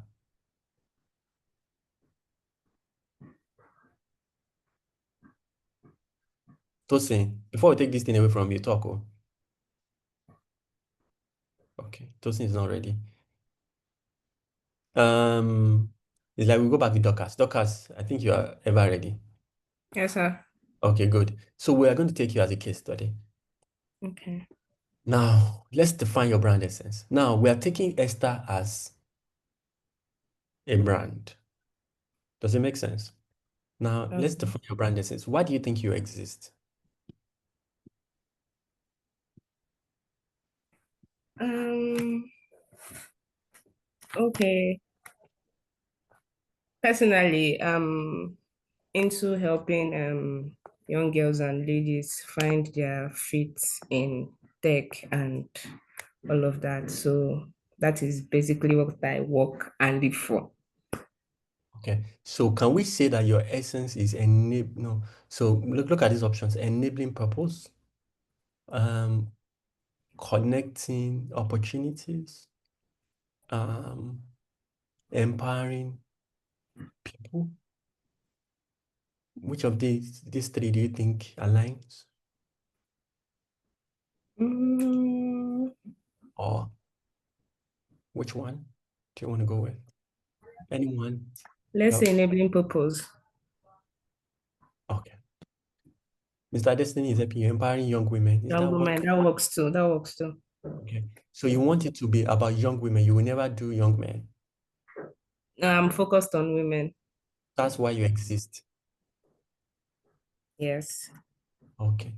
I would say that empowering young women isn't why you exist, which is why brand essence is always the beginning and is one of the most difficult, right? Because Mm. it's just one of the things that you are doing. Because what do you do today? Work. Yeah, I'm a graphic designer. Okay. Do you design for only young women? No. Good. So can we say that you are empowering? What are you particular about young women? What is the most important thing about young women? You want them to find their fit, their purpose. Yes. So let's say you are empowering purpose. Mm. They have a purpose, then you want to empower them. isn't it? Yes. Okay, so we're agreeing that your brand essence is what? Empowering purpose. Can someone write Purpose. it here? Can you write it here on the comment section? Okay, good. And then we then move to your vision. Your vision is always aligned with. So purpose for a brand is for the entire brand. Vision is based on the different part of the brand. Let me give an example. Some people believe that their purpose is to live for God. Do you agree? Yes. Or to spread the gospel. But that doesn't mean you should become a pastor. Mm-hmm. Aha, good. So it means that in your, if you can be a medical doctor and still live for God. Exactly. You can be having fun and still live for God. Yeah. In your marriage, you can still live for God. In your school, you can still live for God. Does it make sense Yeah. now? You see how brand essence works? Yes, sir. It is not, it is a lifestyle that can scale across the different part of your life as a Okay. brand. Do you understand what I'm saying? Yes, Now, sir. when we now want to talk about vision, we then say your vision, your career vision is X, Y, Z. Mm-hmm. Your marriage vision is X, Y, Z. Can you see now? Vision is more specific to different part of the brand, Yeah. which is why as a brand or a product, you can have different visions for different products under the same brand. Does it Brand. make Yeah. so? Let's pick a side of your life. Let's pick your career. What is your vision? Usually, let me explain how vision is. Your vision needs to be bigger than, it needs to be overwhelming, it Yeah. needs to be measurable, and it needs to be achievable. It shouldn't be something you will achieve tomorrow. If it Mm. is something you will achieve next year, it is not a vision. Yeah. If it is something you will achieve tomorrow, that's not a vision, that's a mission. Yes, sir. Usually, we take vision for what you will achieve in the next 10 to 15 years. It needs to be something big enough that you achieve in the next 10 to. Let me give an example. I think it was Microsoft. Microsoft vision was a computer in every home. Isn't that overwhelming? Yeah. A computer in every home. Is that achievable? Yes. Is that measurable? Yes. We can do like a survey, or we can even track. Do you get what I mean? Yes, sir. And that cannot be achieved in 1 year, 2 years, 3 years. So tell me, what's your vision for your My career? vision is to help young ladies, back to the women, help them find their feet in tech. For those of them that want to go into tech, you know the part that best suits you, the part you are most likely to excel in, and all of that. Have your clarity and excel. Okay, that's fine. That makes sense. But that's not how to define your vision. Okay. It needs to be measurable. Let me give an example. My vision is to help 1 million young ladies find a career alignment by 2029 or 2035. Does it make sense? Yes. You see how measurable it is? Yes, sir. Can you see that your vision is also aligned with your brand essence? What? Empowering purpose. Purpose. You Yeah. guys are understanding this because I just wanted to make this as practical as possible. Is everybody getting this, please? Okay. I'm hoping that everybody's getting this. So that's your vision. Then let's go to Yes. mission. Missions are what should you be doing every day to achieve your vision? Does it make sense? Let me go over it Yes, sir. again. What should you be doing every day to achieve your vision? So your vision, can someone write the vision here for her? Or can you write it yourself? What's the vision again? Helping 1 million women.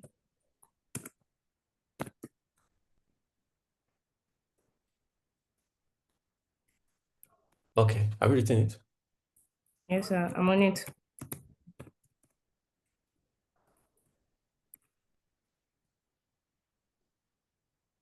Okay. Empower 1 million women. Um, you can call it empower. Okay. Help 1 million women to find their career path in tech by 2035. Excellent. So what are the things you should be doing every day for this to happen? Number one, training. Isn't it? Mm. Education, training, right? Yes, sir. Number two, maybe community building. Can you see what we're doing? Yes, sir. Because when you train people, that's how you empower them so that by Yeah.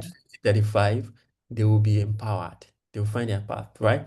Number Yes, sir. two, maybe community, because a community, they need to connect with each other, XYZ. Number three, what else?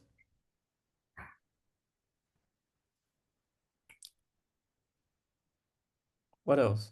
Resources, access to resources or Yeah. mentorship. Does it make sense? Yes, sir.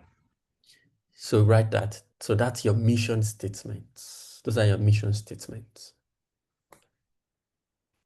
Then who are you talking to, your target audience, and what are their personas? Okay. Who are you talking to? Who are you targeting? I'm targeting young girls from the ages of 13 to they're about 35. Okay. So we can say we're targeting young adults. Yeah. Is it African or any Africa, adult? yes. Africa. No. You're saying young African adults. Yeah, That's your yeah. target audience. Can you write that? Young African adults.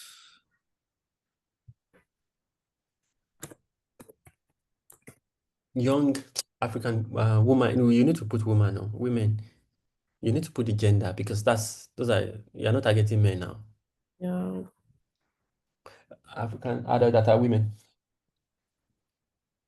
So, yeah. But what are the personas? Do you guys understand what personas are?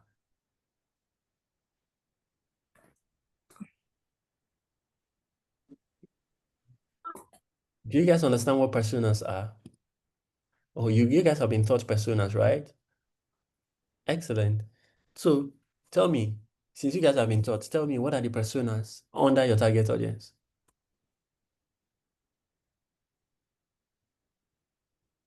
Hmm? Talkers. Sir. Who is talking? Who is talking now? It's not you. Yeah, yeah, yeah, I'm the one. So tell me now, personas. I think ladies that I don't know too much about personas, but I think ladies that are interested in tech. Okay. Now let me explain what personas are, and I need everybody to listen. This is the examples I always use. Now I need everybody to listen. Stop writing. Now, let's say all of you went through secondary school, right? I'm Yes, assuming. sir. Now in secondary school, let's say I want to, let's say my product is past questions, past questions. You guys remember? Do they still do that WAEC past questions? That book? Yeah, I doubt. Okay. I think now I'm feeling old. So we used to have this book that we used to read, one blue book, different colors for Yes, different yes. subjects. Blue, purple, and all of that. Yeah. So that past question, let's say that's our product, that's what we want to sell. Who are our target audience? Our target audience are SS3 students. That's target audience. Do you understand that? Do you guys understand what that means? We are targeting SS2 stroke SS3 students, right? Yes, sir. Or we can even say SS students, right? Good. What personas are the different buckets of people under our target audience? And usually, I love to categorize personas based on psychographics. What I mean by psychographics is behaviors. So what are the let's divide those people into three categories. I would say there's the serious students that are chasing A1 up and down. That's the category. There is the I just want to pass and go student. All I want is C6, isn't it? Yes, sir. And there is the I don't care student. People that they don't really care whether they pass or not. Can you see that there are different categories even under the same target audience? Yes, Does it, sir. you know what that does is that the way the serious student will interact with your product is different from the way I just want to pass and go. Yeah. And it's different from the way people that are not serious will. Mm. Does it make sense? And the way Yes, you sir. should communicate with those three categories are different. Because if you want to talk to me as I just want to have A1, there's a way you communicate that to me versus I just want to pass and go. Because our objectives are different, our values are different. Even we are all in SS1, SS2, and SS3. And that's the essence of personas. Okay. So let's come back to your personas. So you are targeting young adults, right? That are Yeah, young female trying, adults. young female adults that are trying to find their purpose in tech. Yeah, in tech, yes. So we can see the first category, just because of time, I'll just be running you through. The first category would be the transitioning people. Okay. These are people that they are doing something else. Now they want to move into tech. Tech, yeah. Then the second category can be the beginners. Okay. And the third category can be the experts or Okay. the, yeah, the experts. So they want more. They know something, but they want more, right? Yes, The sir. beginners are they just want to begin, they are thriving. And the transitioning ones are the ones that are doing something else. Maybe they are in law or they are in art and they want to move into tech. Does it make sense? Can you see the Yes, sir. okay, good. Positioning. Positioning is how do we, just like the name, how do we want to position this brand in the mind of the consumers? You see, positioning statement doesn't need to be verbatim. We're just working with the concept. For example, if I tell you that, how would you describe Apple? We discover that a lot of us, we describe Apple almost the same way. Some people will say innovation, some people will say design, some people will say confidence and all of that. But at the end of it, you will discover that everything is coming from the same source. Yes, yeah. And what that does is that Apple has been able to successfully create a consistent positioning in the mind of the consumers. Mm. So how do you want to position this brand in the mind of yeah, in the mind of the young female adult? Okay. Just like as we've mentioned, the category of people that actually needs my brand or people category of people under my target audience. If a lady is looking to start up her tech journey and is totally lost, first person that comes to mind is Dorcas. Or you're looking to enhance your skills in tech and all of that. Because I'm also Okay, looking at spreading it to an academy that okay, is basically, yeah. that's So, fine. yeah. That's okay. That's good. Because of time, let me help you with something. Let's position it as a companion that cares. So because we want Dorcas wants to position herself not only as someone who starts with you, but someone who will finish with you. Do you Mm, like that? yeah. You want to be with them along the journey. So when they think about you, you position it as some like a companion, right? And you see, one of the things you see, we're beginning to think about the magic side of things. Imagine you have like like an AI bot that will just represent you like a companion. Mm. You know how there's Siri, right? Yes. There's questions. I'm giving you ideas, right? I can ask Yes, questions. sir. I can answer me questions because there will always be questions along the way. So you want to position yourself as that companion that cares. Archetype. I hope everybody is following, please. Because is everybody following? Okay. It seems like just a number of people are following. Archetypes. Have you guys been taught archetypes? Mm, Okay, some of you have been taught and all of that. So archetypes are different models that you can have for your brand, right? So we have different types of archetypes. I will just challenge you guys to go and check online the different types of archetypes. We have everyman brand, we have the ruler brand, we have the um we have the rebellious brand. We have different types of archetypes, right? Just for the sake of this conversation, we're going to pick the archetype everyman for this brand because it's for everyone. Because the brand you are building, is it a whiskey, a Davido, or a Burna Boy? mm, I think I did it though. Yeah, so that's everyman. Does it make sense? Yes, sir. Good. Tagline, then you need to come up with a tagline.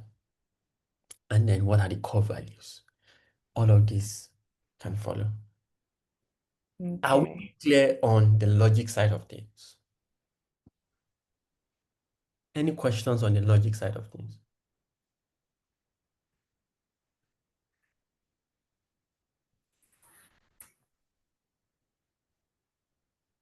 Okay. All right. So can we move to the magic side of things, which is usually some place that because of time, I don't want to go into tagline and all of those core values, right? Aha, good.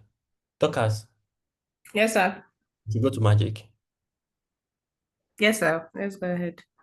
So let's now go into magic. I developed a framework called the shift framework. And this again is just one of the ways I think my practice over the years, I have seen that it is one of the most effective ways to create an experience for a brand. It's called the shift framework. And by the way, I developed it, so it might be not be something that you see anywhere, right? And I've taught this for a while now. What does shift framework? What does it mean? It means the first S is what you can see. The second S is what you can smell. The the oh, sorry, I missed H here. H is what you can hear, F is what you can feel, and T is what you can taste. Again, I need to say that it's supposed to be SSHFT, right? S is what you can see, S is what you can smell, H is what you can hear, F is what you can feel, and T is what you can taste. What is the rationale behind the shift framework? The rationale behind the shift framework is that the most memorable experiences are the experiences that engage your five senses. Think about it. I need you to give me which one do you think is the most memorable, Dorcas? You, in a book, you read about an accident scene. Are you there, Dorcas? Yes, sir. In a movie, you watched an accident scene. And the third, you were, God forbid, involved in an accident. Which one is the most memorable for you? The one I was involved in, Followed by what? followed by what I read, Okay, followed by what? then followed by what I watched. Okay. So the most memorable for you is the one that you were involved in. Why? Yes, Because you engaged because I all. felt it. Yeah, apart from, see, if you have been involved in an accident before, you would see that there's even a smell that comes with it, right? Yes. Or you've been involved before. Not me in particular, my sister, but the smell of the wound and all of that. Yeah, that apart from the wound itself, to see when something collides, right? This, you see, that thing will change your mindset for life. Everything changes, right? Because you engaged all your five senses,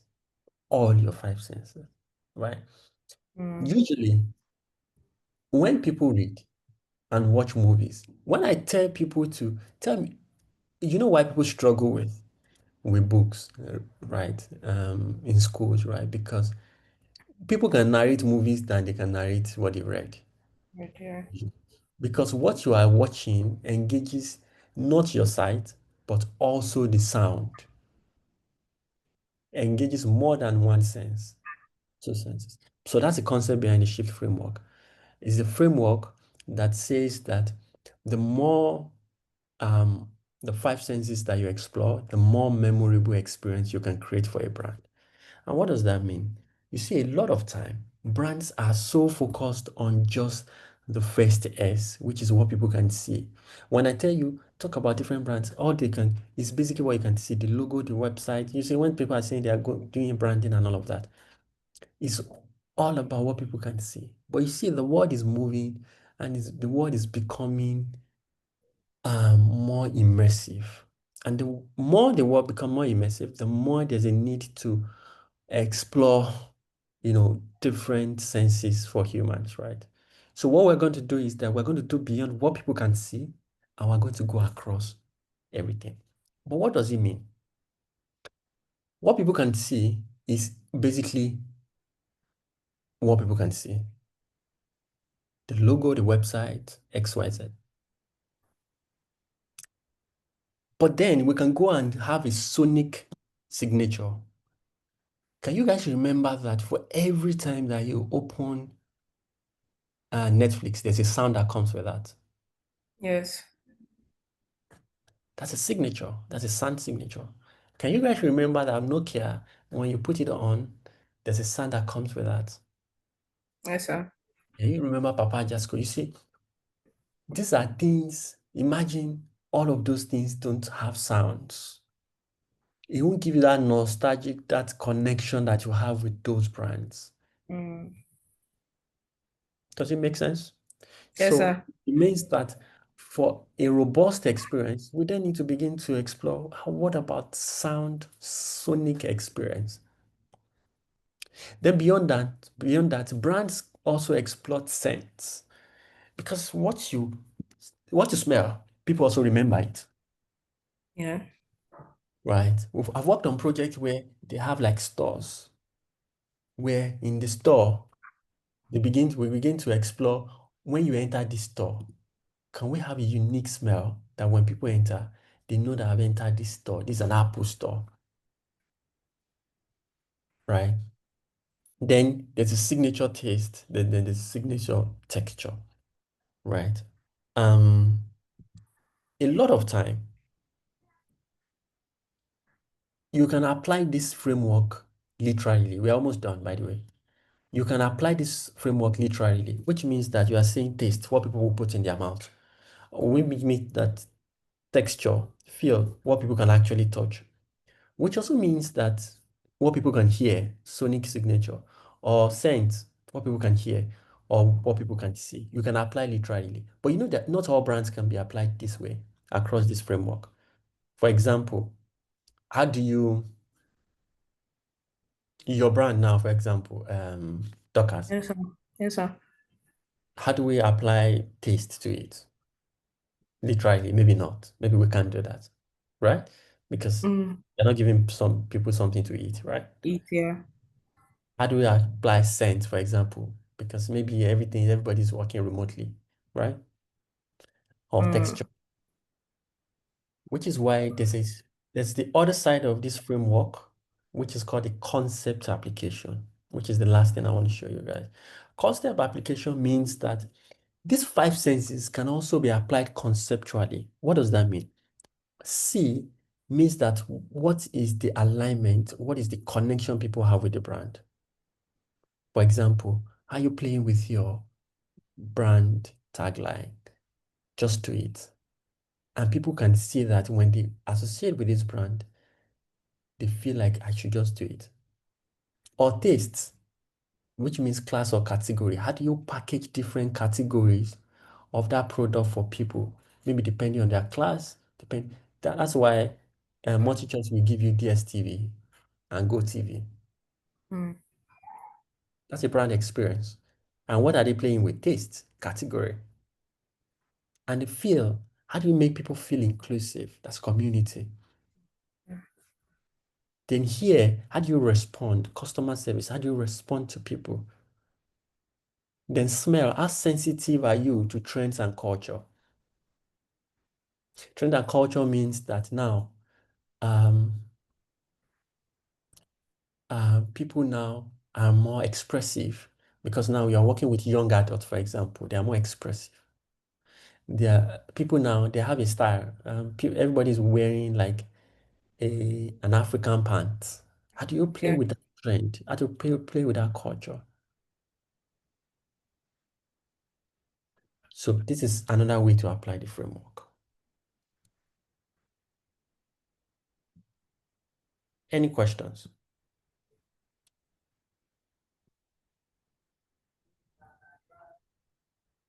Any questions? So if you guys can see my screen, this is a framework. I have the document to the framework here. I'm going to give you guys, you can apply it. The first column here is the brand essence. I've taught you brand essence. The second column is you define your vision. The third is you define your archetype. The fourth column is you define the kind of experience you want for the brand. And across this funnel, you then begin to say, these are the touch points and these are the different ways I want to apply. For example, for this brand, this person is saying that for C, this is the experience I want. Smell is not applicable. Here, I want simple, warm sound. Feel, I want to create XYZ. Taste is not applicable. See, things that are not applicable, the person is writing this.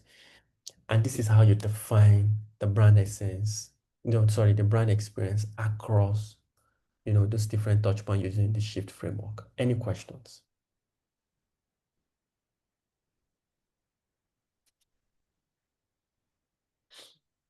Now there's a lot of silence in the room now. I quite understood everything. I don't have any questions. Okay. Any other person? Okay.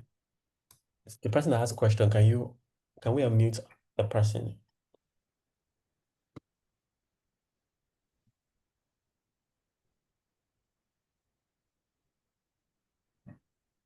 Can we unmute the person, please? Who is that person? Can we unmute people that have questions, please? I'll just take questions and then.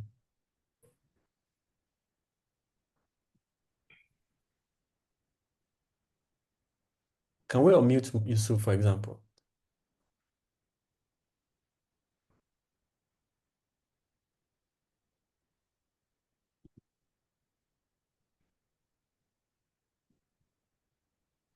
Are you there, Joy?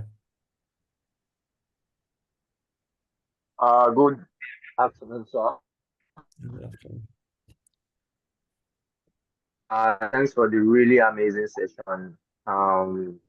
It was really, really eye-opening, and I got to understand the magic behind the logic of branding. So, yes, sir, my question is a bit similar to a question that has been asked earlier, but with a little twist. The question goes thus, as like someone that is trying to, come into the branding industry and also show up as a content creator. So now these are like two different niches, like two different fields. The content creation is supposed to be for real estate and also wanting to, appear as a brand strategist, like helping people communicate, helping individuals and businesses communicate value to their audience, like to be able to have access to their audience. Because most people have businesses and they don't even think brand is something they should do. So my main question now is how do I, with your expertise and your experience, sir, how can you like give me from your well of knowledge, how do I navigate this terrain that I am very unfamiliar with? I don't know if you got my question, sir. So your question, let me try to repeat it. So is your question that people don't see the value in branding and you want to Yes, convince sir. them to, is that the question? Yeah, I want to communicate branding to I want to help people communicate the value of branding, and also I want to begin my content creation journey as a realtor. So they are like two different niches.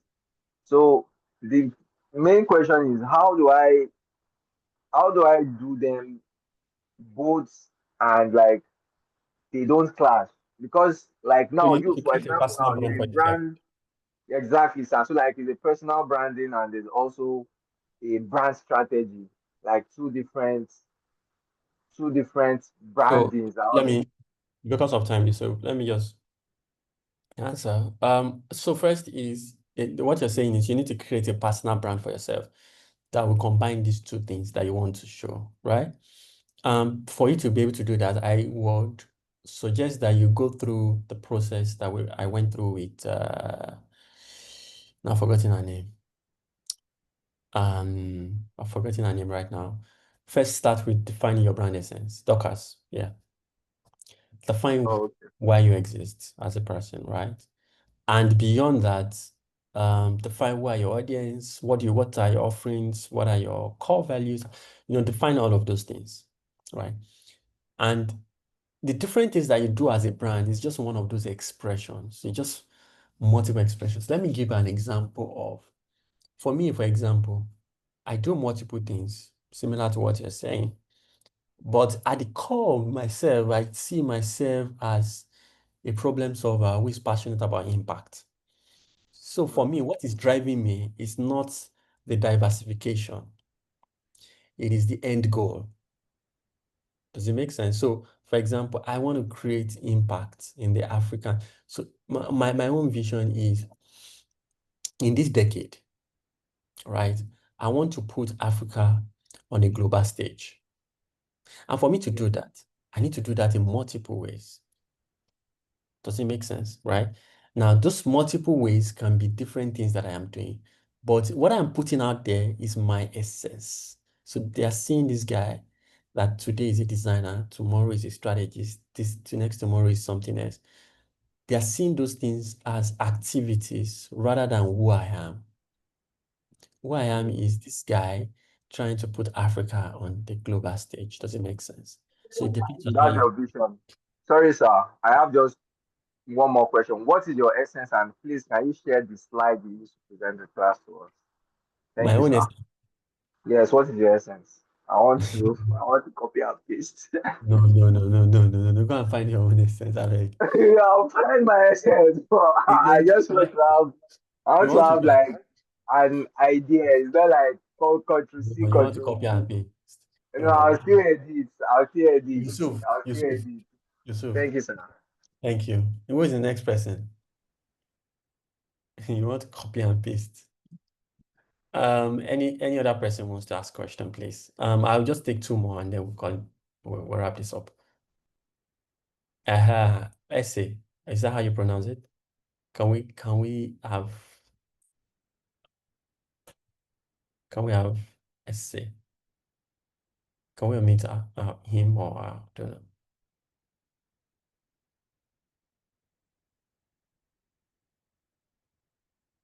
Hello?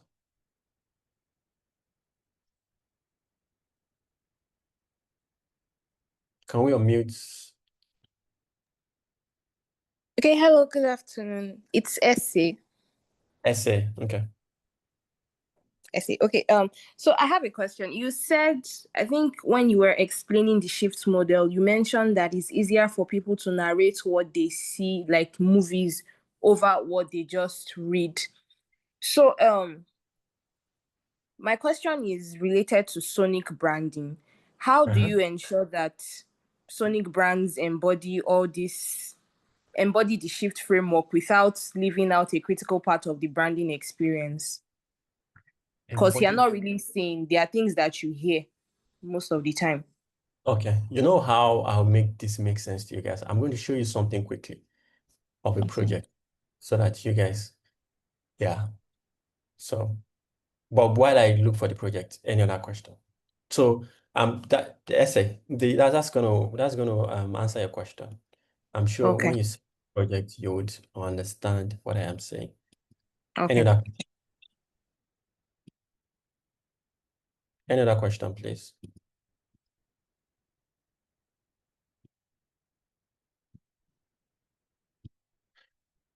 Okay. Sorry, I can't see if people are asking questions. No other question. Good.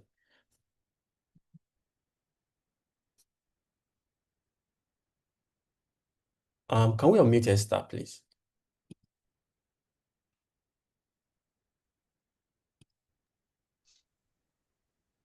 Good afternoon, sir. All right, Yeah. so okay, so finally, I actually joined class. I got to join in earlier, but I joined in when you were talking about brand quality, image, and I remember you citing key examples like Apple, Microsoft, and the likes. And I'm just curious, I believe that the world is large, right? And I know many people say that, what's it called now? That is it the hair now is open for everyone and all of those things. Now, these brands are to a large extent have been able to build certain things over time. Is it possible that for maybe a brand that is just starting up and wants to make an impact, when you have people who are loyal to your brands and the like, is how important is time a key factor? Fine, I understand that Microsoft was like started some years ago, even Indomie. Is it possible to have a brand that uh kickstart and in like 2 years or 3 years? I don't know if there are examples I'm asking that have one way or the other taken a shift in market and competed with the big guys that have been there like in the past years. So that's my question. And what's the importance of time when it comes to building a brand? Mm. So first and foremost, I need to mention that all of this can be in phases. It doesn't mean that you are starting and you are doing everything at once, right? I mean, there are different factors also involved here. There's the budget. There's the fact that probably you're also testing the market, and all of that. But let me say something to you guys. There are people that have sold nothing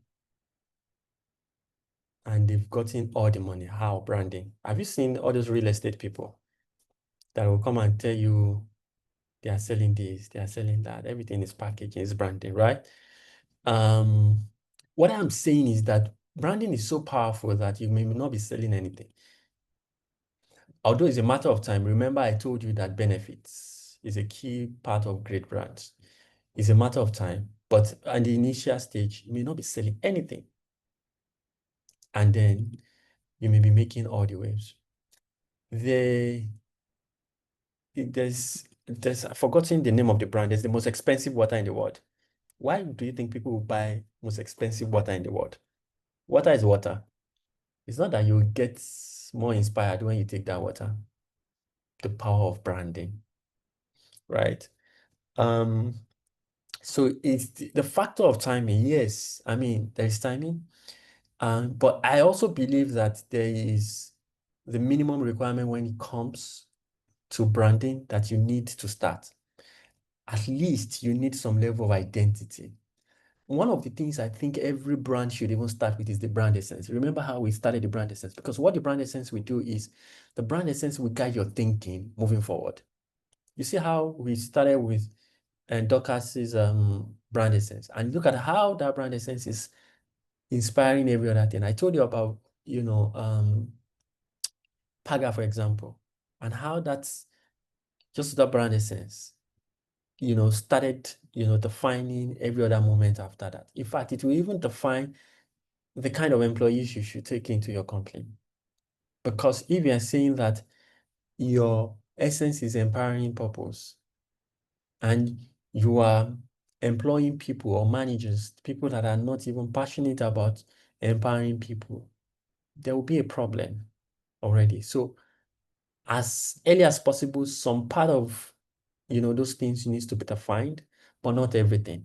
Your brand experience can be over time. Remember that the more expressive you are with your experience, the more people are loyal to you. But you can start with the basic. At least you can start with the basic. So let me show you guys this thing because of time. Please confirm if you can see my screen. Can you guys see my screen?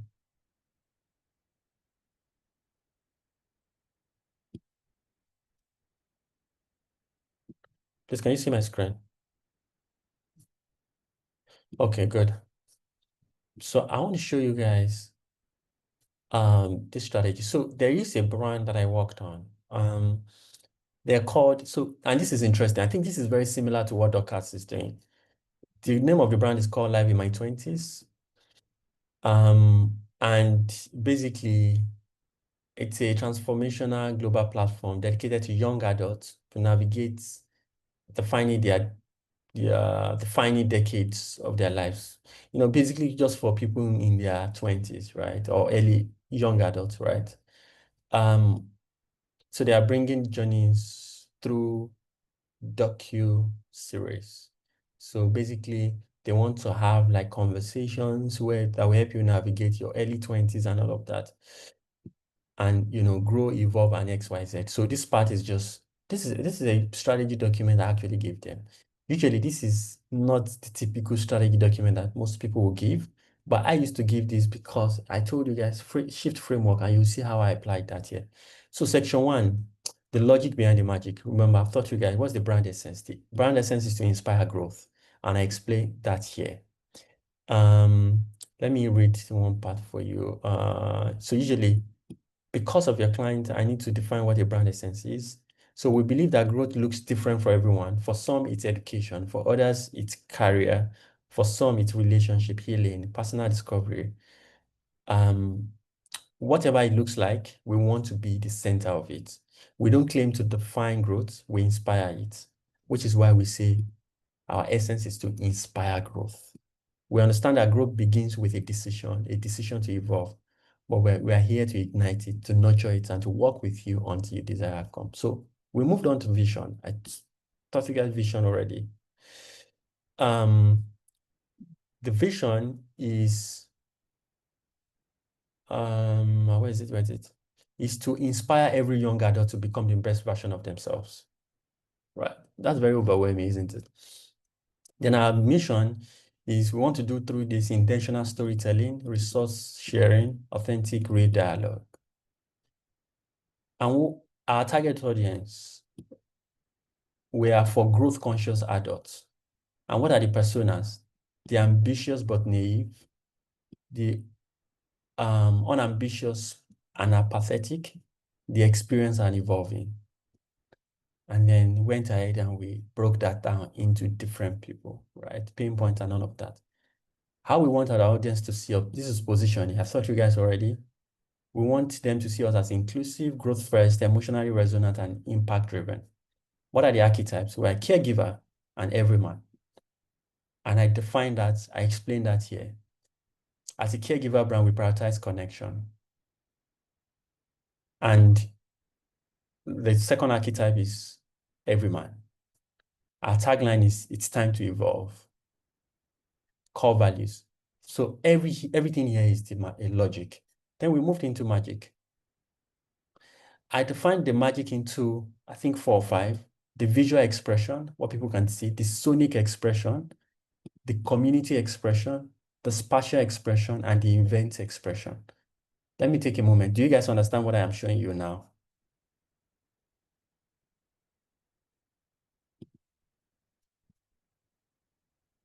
Do you guys understand what I'm showing you? Okay, good. Then I began to explain the visual expression. I called it the site of growth. Remember that we're playing with growth, right? And I said, I defined the visual expression into different categories. So the visual expression is 2.1. So 2.11 is the colors. I said our colors will strongly reflect our archetype, the caregiver and everyman. We use colors that are friendly, welcoming, yet bold. We will intentionally avoid extreme gender biased colors like pink to reflect the inclusive nature of the brand. You see, very intentional.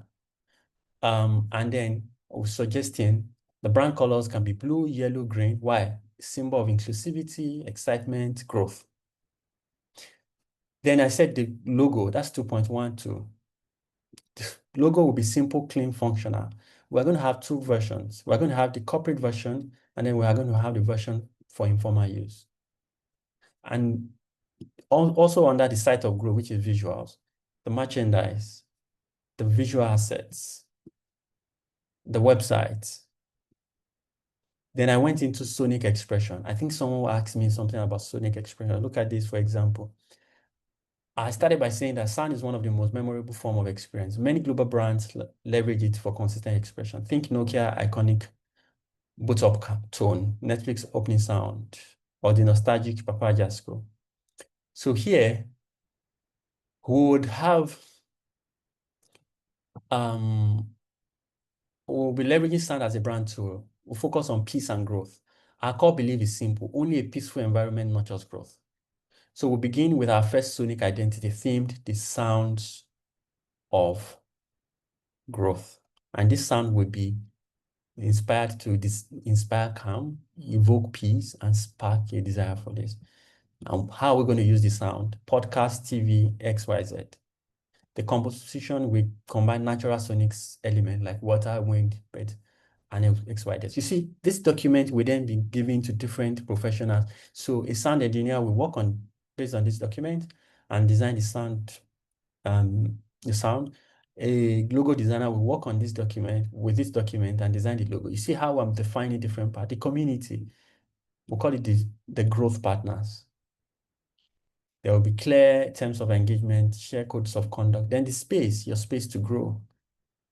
Here I said we're going to call these spaces Life in My 20s Incubator, because why? Incubators are biological or they are controlled environments to nurture growth. Then we have the event, and so on and so forth. Does this make sense to you guys? You see how I have applied everything I have taught you guys today with this.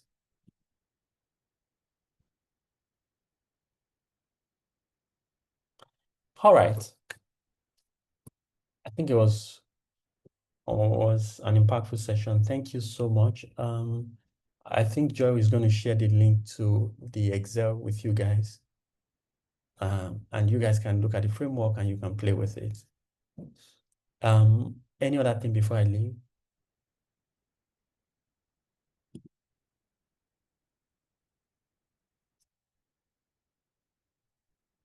Okay.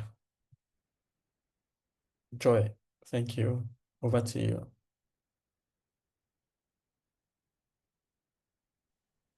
Hi, good evening, sir. Yes, good evening. Yes, thank you for the class. So I just wanted to ask, the strategy document that you worked on, how the document that you just shared now. Okay, so how do you navigate the different moving parts? You spoke about the sound engineer and all.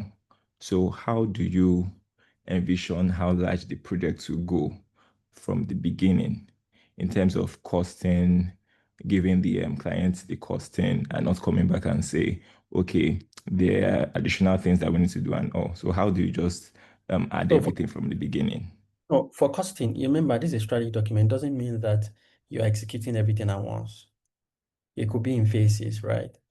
So the client can then, so for example, when I share this document with the client then began to execute this in different phases, right? So for example, if you see my screen now, can you see my screen? So can you guys see my screen, by the way? We then went and designed the logo. Can you see everything I defined? Can you see everything coming to life here? Right. We designed the logo. But beyond the logo, she worked with a sound engineer and she created the sound.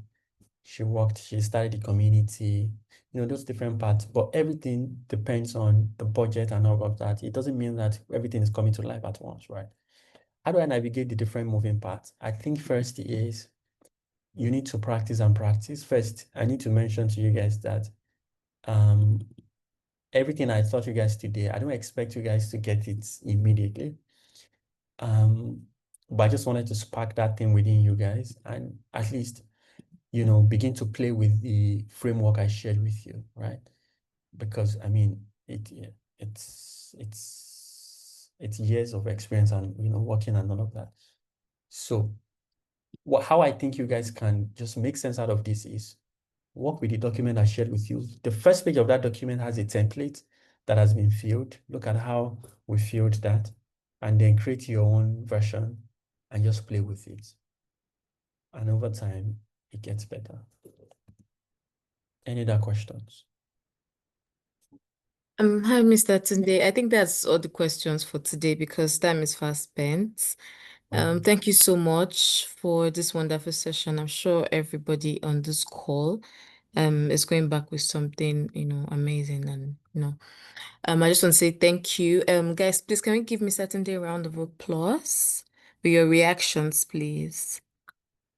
All right, thank you very much, sir. So they will do the assignment, and we'll share with you for you to evaluate. Thank you once again, and have a great day.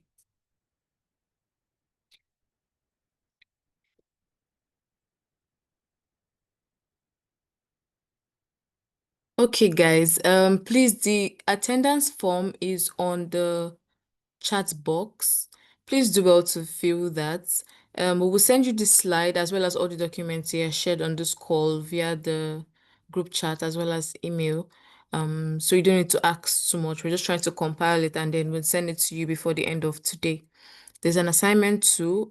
Do your assignment and then, get it done before next week, Saturday by 9 a.m.